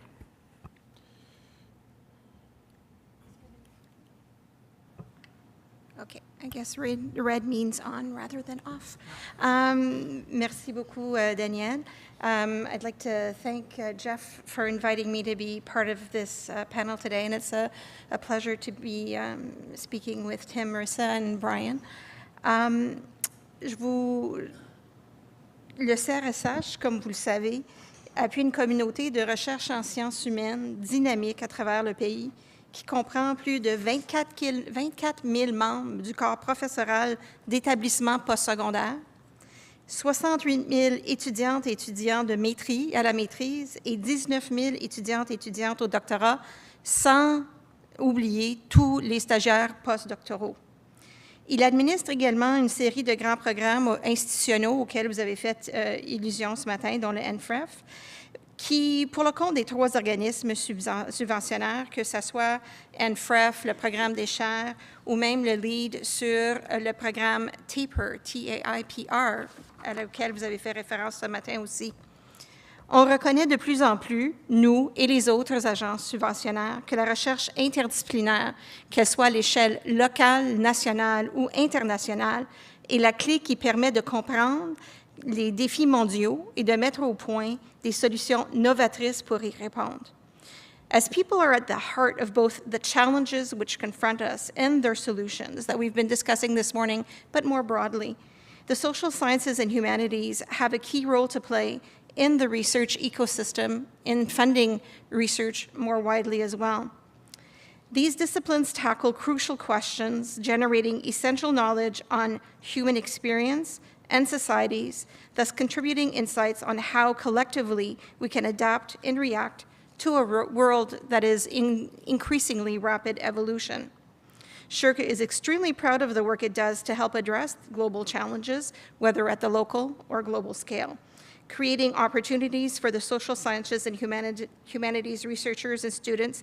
It funds work across disciplinary and geographic boundaries to find solutions. SSHRC is also looking to the future. Through the Imagining Canada's Future initiative, SSHRC has used foresight methods to identify key global challenges that could have a significant impact in Canada, then developed innovative knowledge mobilization activities that facilitate linkages and knowledge sharing between and across and among the academic, government, not-for-profit, community, and business sectors. Last month, it launched a unique Ideas Hub competition focused on global health and wellness systems, which was one of the 16 challenges identified in the 2018 Horizon Scanning Report. Climate change, environmental sustainability, public health are all excellent examples of these global challenges that we face. And we know that they cannot be tackled in isolation by geographers, by biologists, by economists, by doctors, medical specialists, immunologists, anyone. Only when the health sciences, natural sciences, and social sciences and humanities work together can we develop the policy strategies to bring about the necessary societal change. This is the lens that we've applied at SSHRC as we recently designed and launched a special call under the New Frontiers and Research Fund, better known as NFREF, and that is the International Initiative for Research on Climate Change Adaptation and Mitigation. It's a live competition that closes May 2nd, or in May, as it was mentioned this morning, and involves funding partners from Brazil, Germany, Norway, South Africa, Switzerland, the UK, and the USA. It leverages international expertise to tackle these global challenges caused by climate change. Successful project teams must be interdisciplinary. They have to incorporate expertise from across disciplines, as appropriate to their project, to develop the mitigation and adaptation strategies. They must include expertise in the social science and/or humanities to address enabling factors, such as effective governance, community capacity, communication, as well as geopolitical and economic security. L'importance des systèmes de connaissances autochtones est une autre dimension essentielle qui sert à façonner l'avenir de la recherche, notamment en ce qui concerne des enjeux complexes comme l'environnement et la santé. Le CRSH veille à ce que la recherche autochtone occupe une place prépondérante dans son orientation future. SSHRC has a long-standing commitment to supporting research by and within First Nations, Inuit, and Métis peoples. It is proud to lead a national strategic plan on Indigenous research entitled Setting New Directions for Indigenous Research and Research Training in Canada. It was developed in collaboration with Indigenous peoples through deep and sustained engagement. It was launched in 2020 as a priority of the Coordinating Committee on Research in Canada, and its implementation is being overseen by an Indigenous Research Leadership Circle. A pertinent example of Indigenous research taking center stage on a major environment and health initiative is the Aramat project, which I apologies for mispronouncing. Last year, this project was awarded $24 million over 6 years through the NFREF Transformation Stream. It features Indigenous-led research in biodiversity conservation and is studying its relationship to the health and well-being of Indigenous peoples worldwide. In this first-of-its-kind large-scale research project, Indigenous peoples are directly involved as experts on issues that affect their rights and communities. Indigenous knowledge systems are indispensable to interdisciplinary researchers working to reframe our understandings of nature, health, and society, and to reimagine solutions that can support transformational change. These are a few examples of the many ways that SSHRC funding is either through our core or the tri-agency that we lead, is contributing to to try to make healthier environments and improving human health for people the world over. I have tremendously appreciated being able to be here yesterday morning and for most of the day today, because the more that we can hear about the work that you're doing, the more we can then come to the table and perhaps better frame the funding programs that we are setting up for the future. So thank you very much. Merci, Sylvie. Brian. Thanks very much, Dan. It's a real pleasure to be here, and I'd like to thank the organizing committee for not inviting me initially. They invited Sharu Kaushik, the superstar, and she couldn't make it, so I'm the substitute. So I've had to learn about what Sharu wanted me to say. Anyway, we'd like to acknowledge the land the Ottawa region is seated in, the unceded, unsurrendered territory of the Algonquin and Anishinaabe Nation, and their presence here reaches back for many years. Obviously, it's important not just to acknowledge the land, but to recognize that Indigenous peoples, Métis, First Nations, and Inuit have been tremendously affected by climate change and environmental issues that affect their health. And so that resonates with CIHR, it resonates with our institute leads at Institute of Indigenous Peoples Health and across CIHR in issues like the Networks, Environments, and Indigenous Health Research program that I talked about briefly yesterday. I have to preface this in saying that I don't have an announcement to make today on funding. We work on funding all the time. And all I can tell you is you should go to ResearchNet within the next 2 weeks to see if anything comes up. We can't give you any detailed information, so we'll talk in generalities here. So first thing is the Environment and Health Signature Initiative is a real example of how CIHR works. This was a Roadmap Accelerator Fund, what we refer to now as a multi-institute signature initiative. Many institutes, I showed you yesterday on the slides, contributed. The majority of our partnerships are with other institutes at CIHR. Sometimes CIHR has money available in certain pots that are that's designated. And Marissa will tell you about the Center for Research in Pandemic Preparedness and Health Emergencies. That is what we refer to now as a ring-fenced funding opportunity. So the money has to go into those areas. These strategic initiatives that we develop at CIHR are based on topics that are super important to everyone here, the community at large. So as you saw yesterday, we didn't have sufficient investment in EHSI. We developed EHSI. Thank you, Nancy, for all of your leadership in that area. And it was great to see you and get my slides corrected. Anyway, the point being that it's a person like Nancy who leads us forward in an area that she's an expert in, and other scientists say, that's important to my community as well. So cardiovascular, respiratory, critical care, that's my institute.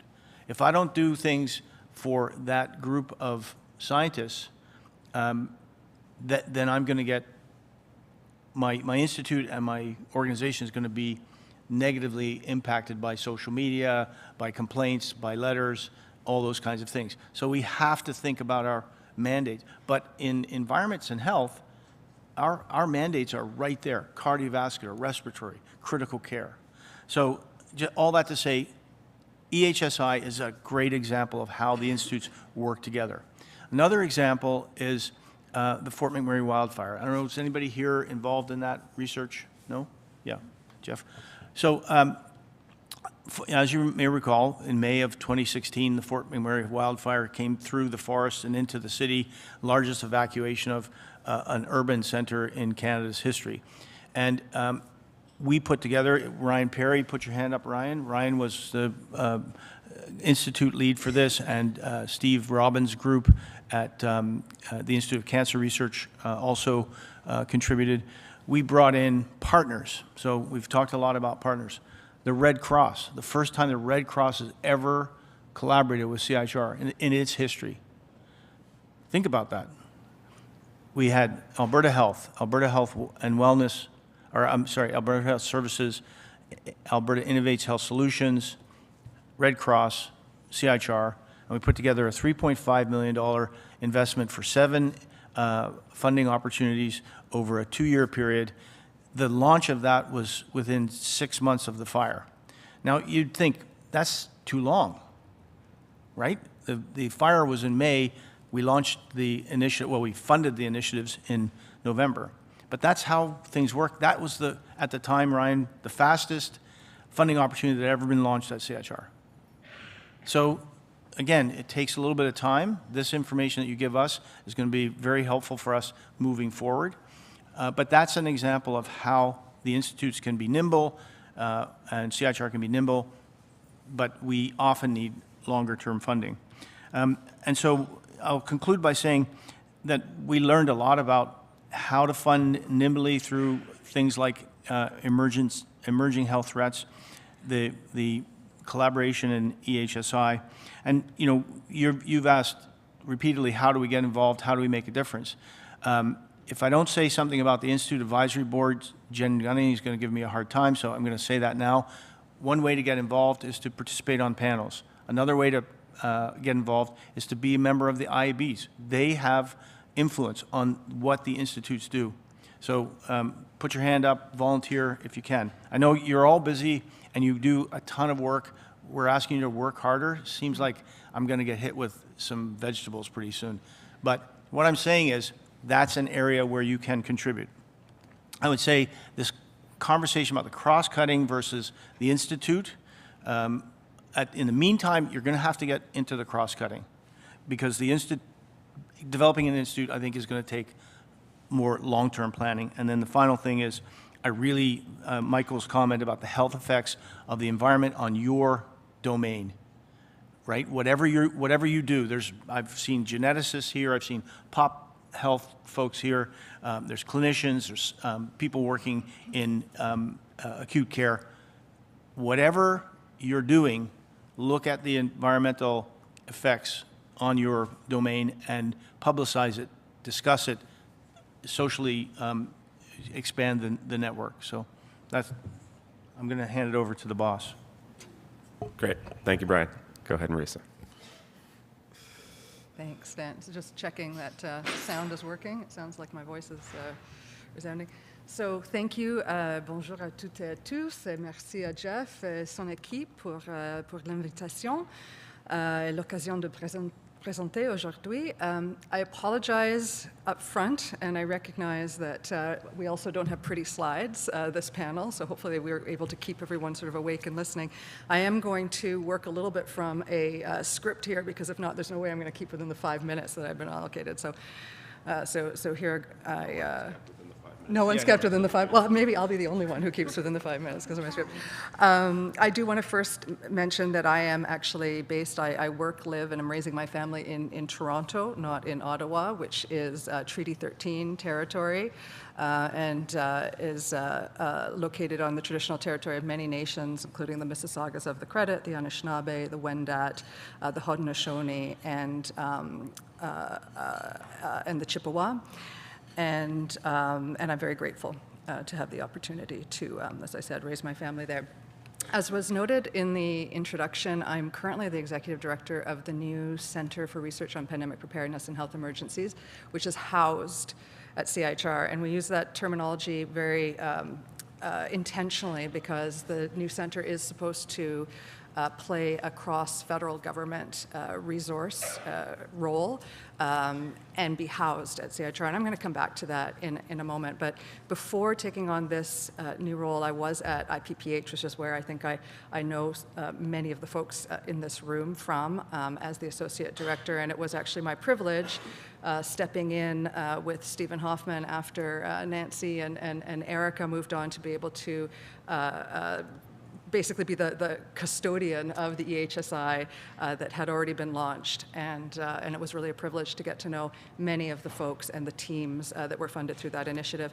I was also, in my role at IPPH, the lead on the Healthy Cities Research Initiative, which Brian's institute was partnered with, as well as a number of other institutes. In fact, I think we had 7 institutes at the end who partnered on the HCRI, and we also partnered with SHRC, with NSERC, with the Canadian Mortgage and Housing Corporation, Infrastructure Canada, and others. And we actually got up to about $47 million for this very interdisciplinary, cross-sectoral, intervention-focused, implementation science-focused initiative, and actually something that was very surprising to me, and if there's anyone in this room who can correct me, it's probably Nancy, but what I was told was, in fact, one of the components of the Healthy Cities Research Initiative, which it had multiple components that made up the larger initiative, was a training platform. And apparently, and I'm looking to Nancy in case she starts shaking her head, apparently it was the first tri-council training platform ever launched. Yeah, okay, I don't see her wildly, so this is what I was told. Not that there weren't partnerships, but as a platform. So the reason why I'm sort of mentioning these different prior experiences is that my comments today are reflecting not just my current role, but also some of the lessons learned and insights from my experiences at IPPH as well, particularly with some of those initiatives.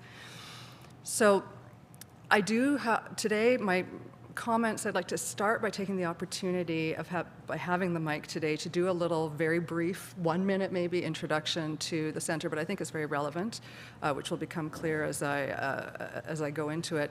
And then I do want to come back to some of the comments that I've heard and make some reflections on how, as a funding opportunity, as continue with what has been said, how a role that we can take sort of in leadership and to support continuity in this space. So in terms of the new center, it was launched just in January 2022, and I took on this leadership role in July, so just 9 months that I've been in this position. So most of the time that I've been spending has really just been to physically get the center up and running, set up governance, et cetera. But also, of course, we've been on the hot seat at CIHR to continue the research response around COVID, post-COVID condition, and of course MPOX earlier or later last year. So the center mandate the center was set up with the overarching goal of helping to ensure that Canada has an emergency-ready health research system in place. It was established to protect the health of all Canadians by developing and mobilizing health research for pandemic and health emergency preparedness, prevention, response, and recovery, so across the 4 pillars. And it also has the mandate, as does all of CIHR, to cover the 3 areas of research, capacity building, and knowledge mobilization. So, just jumping to where, so adapting a little bit, actually, where I want to go with the comments. So this has actually been an incredibly helpful meeting today, because actually where we are with the center, and hopefully we'll sort of be able to, I'll be able to have some conversations with many of you if it doesn't come out explicitly in the panel, is that we're actually entering a strategic planning and investment planning stage for the center. So I really do look forward to continuing this conversation. Coming to speak, though, to this group, really, when Jeff shared the information about this summit, really seemed like a no-brainer, and it's just been made even more evident listening to the conversations over the last day and a half, since we know that population and public health, pandemic preparedness, and health emergency research and environmental health obviously overlap and share core characteristics of being complex, interdisciplinary, whole-of-society, intergenerational challenges that require solutions that reflect that. Trevor talked about complexity science, Samira talked about systems approaches and One Health, and all of these, are, of course, are incredibly relevant to pandemic and health emergencies. That's where we see co-benefits that could emerge from the center, such as mine and an Institute of Environmental Health working together to tackle what is essentially also a collective action problem. So what can research funders like CIHR do and organizations within CIHR such as the center do? We could work with EHSI researchers and others, as you have clearly identified critical research specifications that are required to tackle this, which include, among others, the following 5 areas where we could show some leadership. One is, of course, the strong need for interdisciplinary teams that have expertise across human, animal, and environmental health, including science, political science. We talked about social sciences. Tim mentioned economics. But interdisciplinary teams are hard to engineer in the moment for a single project, as we have also seen with COVID. And the most value comes if we invest long-term in setting up these interdisciplinary teams to build and mature. We also know that when you're in the midst of an emergency and an urgent health threat, you need to act. And so we have also learned that intervention-focused research is required, implementation science approaches, solution-focused research, realist approaches, and community-based and community-led approaches, as we've heard a lot about at this meeting as well. Of course, this brings us to training. So a third component is that we can invest in training interdisciplinary teams. I just mentioned the Tri-Council training platform that we led through Healthy Cities. We need more of those. We recognize this. And these Tri-Council training opportunities need to also focus on intervention research, implementation science, and building capacity where there may be gaps. Senator Kutcher mentioned mis and disinformation. I would argue, absolutely, we've all been talking about it, but actually Canada needs to increase capacity in behavioral sciences. So that is an area that is a gap in Canada. And in fact, just as a plug, the Centre has funded a chair in behavioral sciences addressing mis and disinformation. And so that is on ResearchNet if you look at it now. It's one of our applied public health chairs. And we need more investment in One Health approaches and systems science. Again, thank you to Samira for mentioning that. We also need to more research that supports whole of government and whole of society solutions, which require political buy-in. So you're looking at me, I'm probably already like at 6 minutes. So we need that sort of savvy political science aspect to come to the fore. It's not just about getting the research. There was a comment yesterday, getting research in front of public servants. It actually the research has to not just go in front of public servants, but it needs to be politically actionable. How do we tackle a collective action problem? AMR is a great example. We actually have a lot of science on what's needed to be done. It's actually how to get it done. And finally, the fifth point, and then I will wrap, is of course all of this work also has to be anchored in justice and equity approaches, which is another area where we have to bring in to investments in terms of research and capacity building. So I think we all agree all of those things that I mentioned have come out loud and strong in the last couple of days. I think some of the challenges which have arisen is not just should we be funding all that? Absolutely. It's how do we get those long-term commitments? It's about the sustainability plan, and that's what everybody has been saying. We need to be able to look beyond 3 or 5 year investment periods. We need sufficient infrastructure that has built up and then sustained. This requires political will. This has also come out, and clarity also, which I think has been mentioned, but this is really central to the challenge, is the leadership. Who leads? Who's the one who gets this across the line?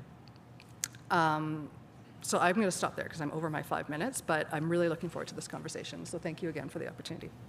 Great. Thank you, everyone on the panel. Ooh, that was a bit loud. So what I want to do now is take a 5-second pause. I want everyone to stand up. I'm a physical activity person, so you know I'm going to make you stand up. Thank you, Nancy, for letting me do that. I want everyone to stand up. I want you to take a deep breath.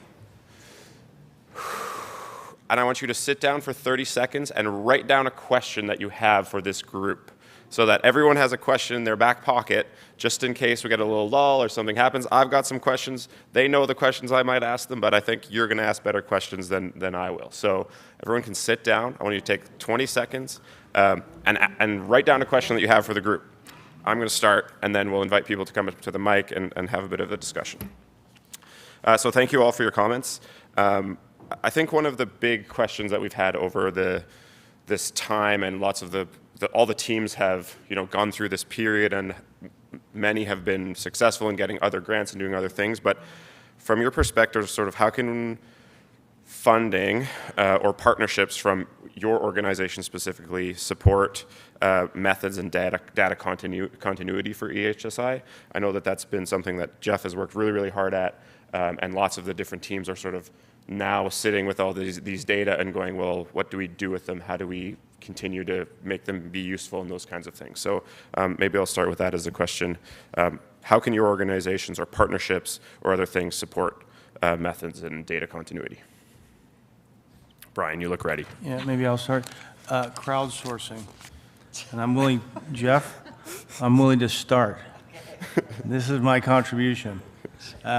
No, I think an example, somebody mentioned the Canadian Longitudinal Study on Aging. What CIHR has done with CLSA is we have put in funding for cohort studies that include CLSA. And they're $75,000 grants, and some funding goes to the database warehouse to access the information to sustain that activity. It strikes me that, Jeff, I don't know what, we haven't talked about this, but I was just thinking about what are strategies that without directly funding could help sustain, and that might be one of the ways to do it. The CLSA funding opportunities come along almost annually. They've been very successful. There's a lot of competition, application pressure, and many institutes could see themselves contributing to that. So that might be a sustainability opportunity. And again, I think, like I said, check ResearchNet in a couple of weeks, or daily, for that matter. There are opportunities. I mean, it's very difficult for CIHR to fund directly. So we're highly criticized because we give 5-year grants. But I'm going to challenge you. Put your hand up if the grant that we gave you did not help you. Right. So it's better than nothing. If you don't want the money, we'll stop funding. I don't know what we'd do with it. But so the point is, that was the best thing at the time for us. Now, sustainability, we're always criticized for that. And we have a policy of, in general, not directly funding. So we can't go to CANUE or one of the groups here and say, you know what, we really like what your poster said, here's another $1 million. That's just not how it works. We put together funding opportunities where everybody can see themselves, and then you compete. For, better or worse, that is the model. So we're trying to find ways of saying, there's a few groups that could do this work, they compete for this. But that work will continue. So I don't know if that made sense. Good. But. Thank you. Marisa? Are you going to leave your $20 there? Because I need a cab home. No, this is what happens. This is what happened. Just in terms, so building on what Brian was saying, and again, actually, one thing I forgot to plug about the center was, we talk about CIHR not changing in the last 20, 25 years. The center is actually an example of something new, right? And it was entirely because of COVID, entirely because of political will, because, the world was on fire. And the CIHR, I'm now talking like inside baseball of how this was created. The CIHR put together with the institutes and consultation, put together a Treasury Board submission saying, this is what's needed in Canada, and this is how much money is going to need. That was submitted, the government approved it, and suddenly there's a new structure in CIHR. So the center that I lead is actually a permanent structure. So this was permanent in as much as anything is permanent, so I get to evaluate every 5 years and such, but there is no end date, in theory, to the funding. And it was created because of a need and political will to fund it. So the idea that an Environments and Health and Wellbeing Institute couldn't be created, well, perhaps in how CIHR is set up right now, but there's always a way.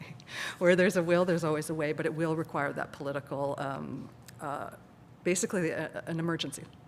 and clearly mapped out. But what I did want to talk about, so data, building on what Brian was saying, is that so the center, and again, I'm plugging this, with its continued funding, which isn't a lot, so the boil the ocean thing is never, it can't happen. It's only $15 million a year of annual funding. But because it's one of those few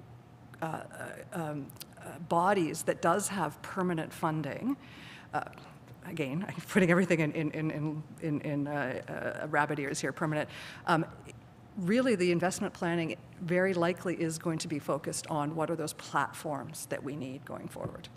Because there's always project, right? There's always, when there's an emergency, as we saw with COVID, so the center is there, but about $400 million flowed through CIHR from the government into research during COVID. So when something actually happens, new monies can come. So that money from the center is likely going to be largely looking at the ecosystem as a whole and looking at what needs investing in from a sort of more long-term perspective, including, and so that's the approach I think that, that we could take as funders in thinking about sort of data sustainability. Question here. Do you want to introduce yourself and ask a question? Sure. Hi, I'm Melissa Lem. I'm a family doctor and president of the Canadian Association of Physicians for the Environment and director of park prescriptions for the BC Parks Foundation. And it's really interesting being in this room because I hear numbers like hundreds of millions of dollars being thrown around for research. And then I think about the organizations that I work with, the projects that I work on, with CAPE, it's a purely volunteer basis, the work that I do. And our staff are typically running full tilt, trying to do everything they can for this mission.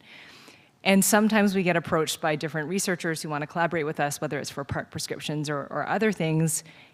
And typically there isn't a lot of money attached to it. It's sort of like, please help us with our project, but we're not going to give you money to increase your staff capacity or whatever. And we've heard so many times in this room about the importance of collaborating with people in the community, advocacy groups, to move this information, this research into action. So I'm wondering if what CIHR does, or other funding organizations do, to try to fund organizations or fund these partnerships that move research into action and kind of help out these underfunded NGOs who are doing their best to try to catalyze change.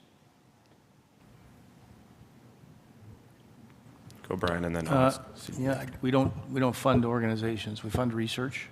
So there's lots of groups like yours that partner with us, and just having your name on a funding opportunity is an important contribution. The community sees that; they might support you. I mean, again, we don't advertise that you need money, but being part of the solution at the research level brings positive press to an organization like yours. We wouldn't fund that, but just parenthetically, in the Indigenous community and in other communities, it used to be that you had to be attached to a university to get the money, and then the money then has some overhead associated with it, and perhaps funding for an administrator. That group is expanding over time because the Indigenous community has forced us to reflect upon how we allocate funding to community organizations. So we don't directly fund, but we could indirectly fund community organizations that are part of that research program. I don't know if that makes sense, but the Indigenous example is one that likely is going to be expanded in the non-Indigenous community as well. Do you want to bring the Shirk perspective? Please take this with the less than 50 days I've been on the job. Because I started on January 30th and moved from academic to government, which is two different worlds. But there are, for some funding opportunities, there are criteria of eligibility where not-for-profits, particularly around connection grants or partnership grants, are eligible for certain things. They're not eligible for the Insight Development Grant or Insight grants to apply. So I think it's communicating with the different funding organizations to see what are the eligibility criteria for different funding opportunities. Or if you want a quicker answer, is like, I'm trying to do this. This is who we are. Do you have a program that I can apply to? That'll get you a much quicker answer. And it's true, we're looking at trying to, you know, we're building an EDI lens, very focused in our applications for different kinds of grants, and identifying barriers, particularly around the obligation to be attached to a university for Indigenous research, because it does limit the building capacity. So as we take different lenses, we're able to perhaps rethink and then see, okay, does this make sense in other categories as well? And then can we work together for these, you know, it's almost like a 3D Venn diagram when you're talking about interdisciplinarity, and you have researchers who's like, well, do I apply here? Do I apply there? Yes, I can apply through TAPR. By the way, evaluation was awesome. We're extending a third year to that pilot project so that we can make it permanent. So recommendations are going to councils around that. But it's looking at that, looking at what is your data management plan? You have to tell us what you're going to do. How are you going to make this data accessible? So including those things, perhaps, you know, all of the data that I did as a language policy person, where does it sit? Nobody asked me for the past 15 years what I was going to do with that. But asking researchers to think ahead about those things, I think is reframing. And there's a shift in the landscape. I used to get these beautiful rejection letters that said, sorry, your research is too applied. Apply to the Ministry of Education, or you apply to this. You know, you're trying to change people's lives through how we teach in schools and universities, how we're allowing people to go beyond the silos. So for organizations such as yourselves, I think it's contacting the funding agencies, getting them to know you, and asking them, you know, I'm trying to do this communication thing. Oh, connection grant might work. Maybe it's more here, maybe it's more there, but if we know who you are and what you're trying to do, we might be able to find the funding opportunity for you. At the very least, you're seeding ideas about where we should be developing our funding opportunities in the future. Great, thanks. Sarah, I see you're trying to interject and jump in there, so go for it. Just a quick one. Brian and Marisa, if an organization like CAPE was partnering with a funded research grant, would it be an eligible expense for the researchers who receive that grant to transfer money from their institution to CAPE, for example? Yeah, I would think so. I was just going to say that the grant holders can sub-grant for services to an organization. So you would be considered an organization that would be part of the knowledge mobilization team. So there could be some sub-grant there. The other things, two things I was thinking about that you could apply for. I mean, you're essentially a clinician scientist. You could apply to the institutes for knowledge, planning and dissemination grants. So we have slightly larger grants for meetings like this. And we just had, we've held them in Fort McMurray, in the Wood Buffalo area for the Fort McMurray wildfire.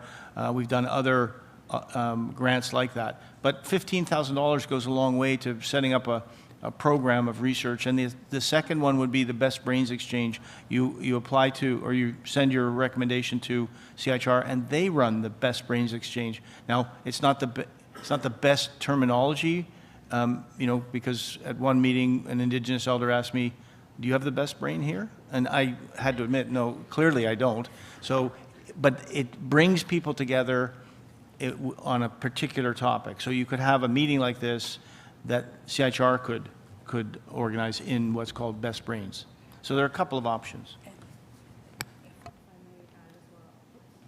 The CIHR has also relaunched the Café Scientifique. So if you're really focused on like KTKM, knowledge translation, knowledge mobilization, you can now apply to actually host your own Café Scientifique through this program.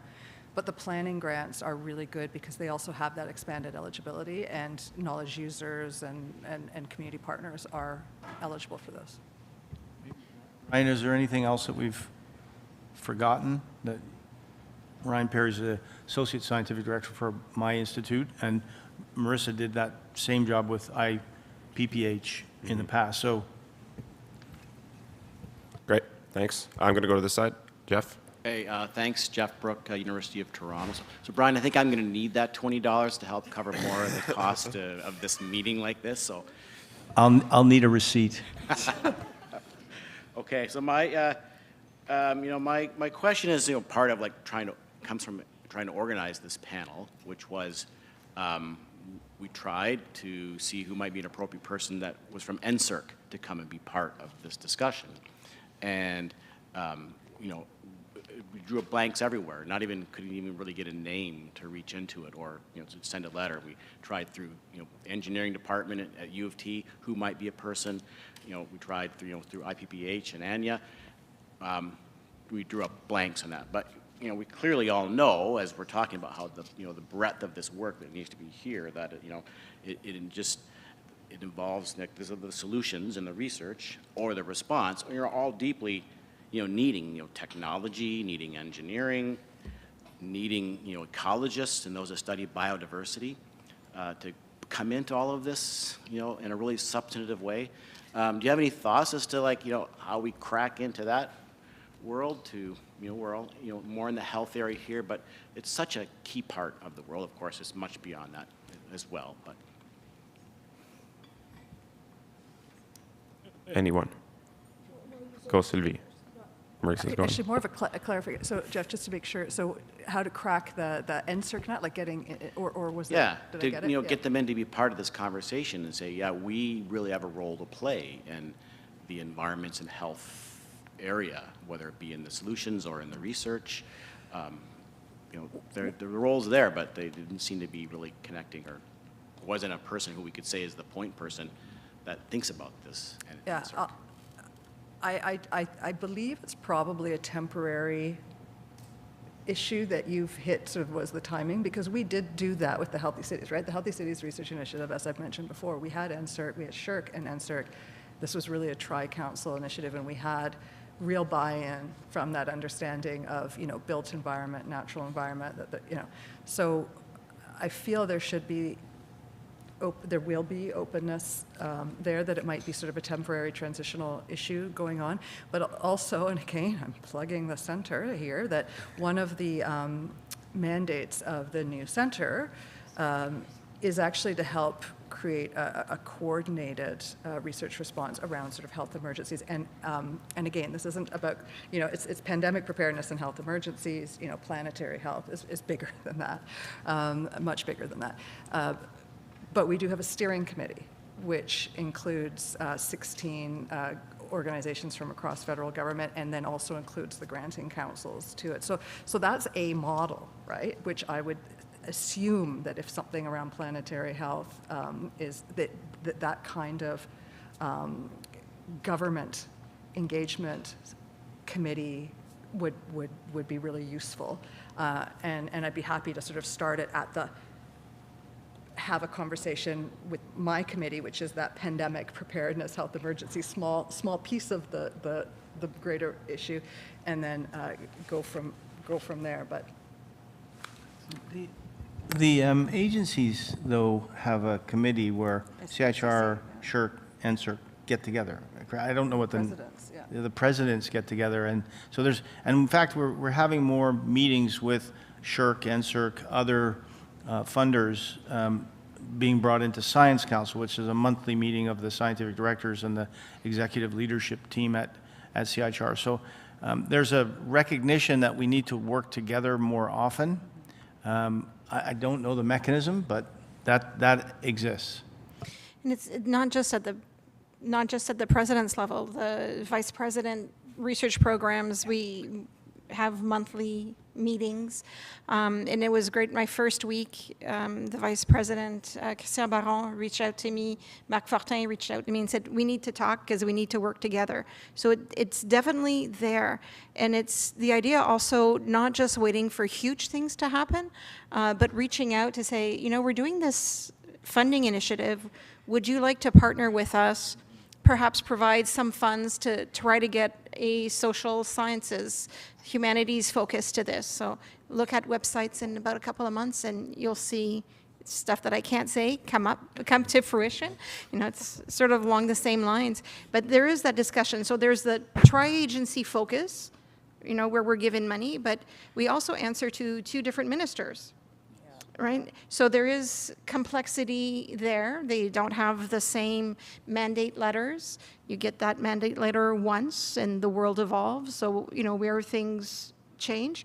But I think if you never know where to start with the vice presidents in charge of the research programs, because they know each other well enough to be able to try to find who's the perfect. It happens, it was a very busy week this week, so the vice president who normally deals with things with the environment, she's meeting colleagues from the UK where the president is, and there's all these things coming out. But I was asked my 3rd day if I would be here today, and I thought, oh, how cool.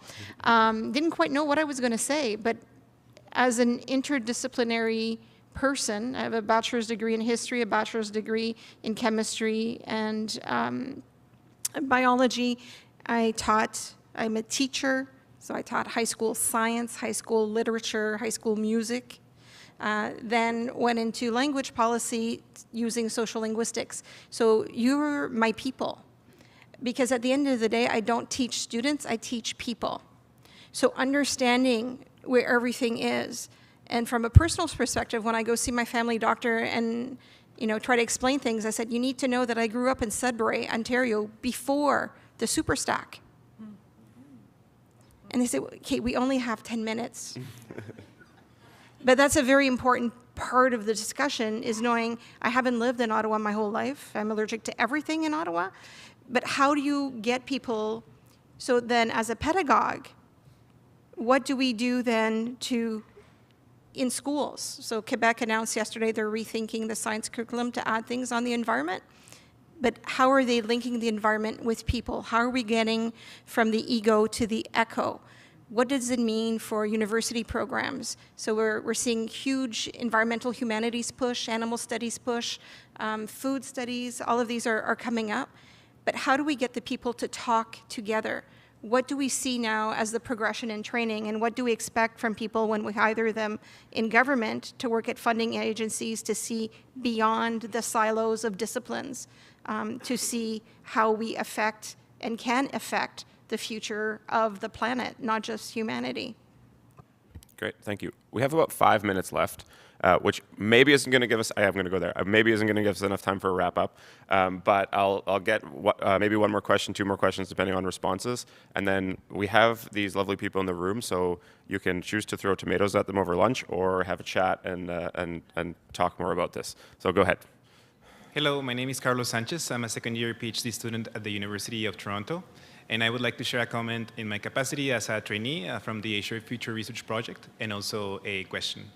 And so my comment about capacity development, especially after going 5 years with a Shared Future, is that I became very interested in weaving together Indigenous and Western knowledge systems in the context of ecological public health.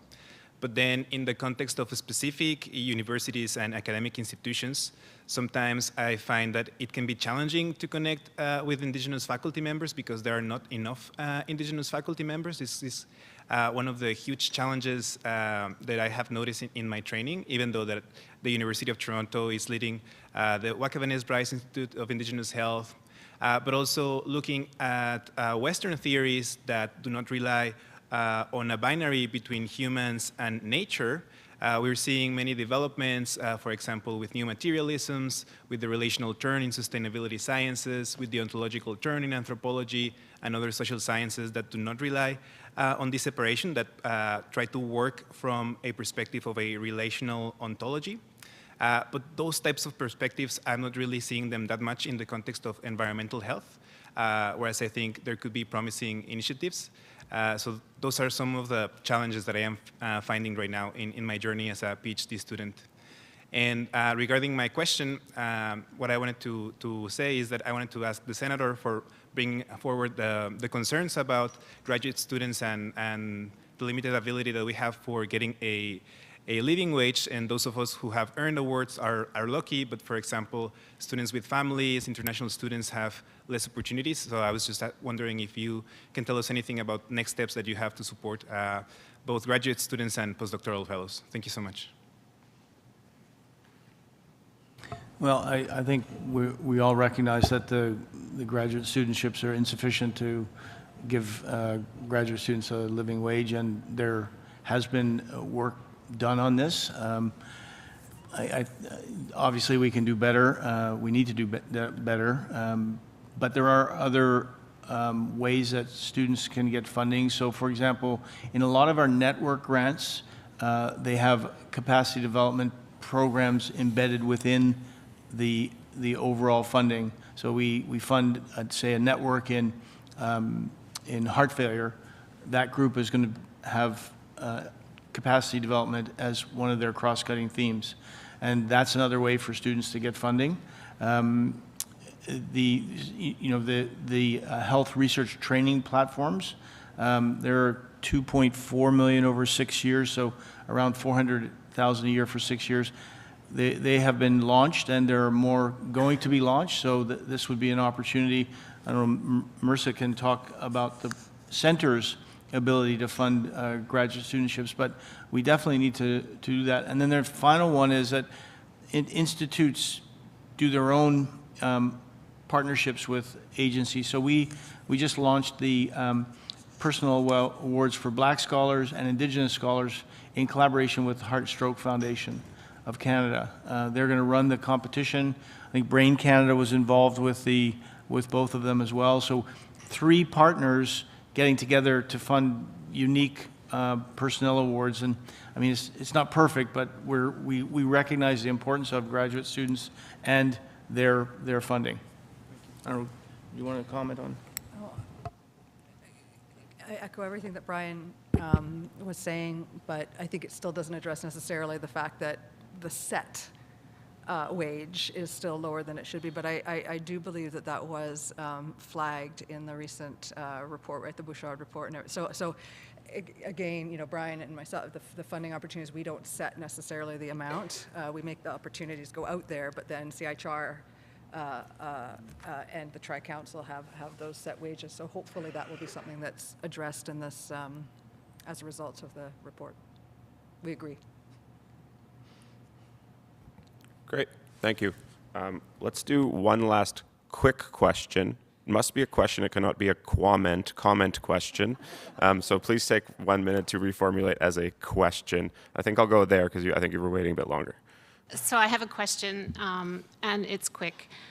It's really, really valuable for the 3 councils to work together. I think that's fantastic. However, we're losing a lot because we don't have formal ways of interacting with colleagues in Health Canada or Climate and Environment Change Canada. We can't give them money. They're very valuable contributors to some of our projects, especially ours. But it's goodwill. I mean, there has to be a way that the councils can interact with some of these Health Canada, Environment and Climate Change Canada, maybe Public Health Agency. Somehow there has to be a bigger picture that's beyond the simple, let's get 3 councils together. Sounds like Tim could answer that. That's why I wanted to ask it while Tim was still here. So I can say that there are some restrictions on the ability for government scientists, public servants to directly accept funding from the Tri-Council organizations, but there's nothing that prevents us from working in kind and collaboration, and there's dozens and dozens and dozens of examples of us doing that over the last 40 years in various formations of, that the funding agencies have taken over that span of time. So if you're doing work, it intersects with an area of interest for us, an area of policy importance, then we should talk because there are probably opportunities for us to collaborate. Doesn't necessarily mean that money will move between organizations, but we've demonstrated repeatedly that that's not necessary to ensure that we're able to capitalize off the collaboration, the meeting of minds, and the merging of intellect. Not sure if that addresses your question, but that's I think where as you probably know, because you probably approved some of the papers, we do collaborate with people that are under you, but there's no way of building things together that are concrete for them also. Go ahead, Marisa. That's also relevant to the comment that I made to Jeff about. So I think we do that on specific topics, right? So you have sort of intergovernmental working groups on specific, AMR or blah, blah, et cetera, and those are great tables to go to. And that was sort of the comment I made that, like, at the center, we have a cross-government steering committee, which one of the goals of that steering committee is not just to give advice to priorities for the center, but also to work together to make sort of initiatives that are greater than the sum of their parts, right? So to have that kind of coordination, cohesive. But you're right, they're topic specific. It's not just sort of like a standing committee. Yeah. Brian, final thoughts? Well, I was just going to say that we've recently discovered Tim and his team. And it's been remarkable to see you function, Tim, almost like the NIH model, where there's intramural and extramural funding. Most of our funding would be considered extramural. So if people come to us and say, we want you to do this research as an institute, we don't generally do that. Whereas at the NIH and with Tim, with your group, you can actually take that on as a program. I think it's a great model, and kudos to you and your team. Remarkable accomplishments, and as you say, very productive, doing science that advises the government, and it's just critically important. Great. Thank you very much, everyone. I'll give a round of applause to the panel. Really appreciate the candor in the discussion, and I will let Risa give you your instructions. Thank you, everyone. Thanks, Daniel. Thanks, everyone. So it's lunch, and we have an hour for lunch. So we're coming back at 1:30, but at 1:15, there's a special event, which is we want to get a photo of everyone outside with the big globe. So I'll give you a heads up then, but there's still plenty of time to eat. So let's do that now.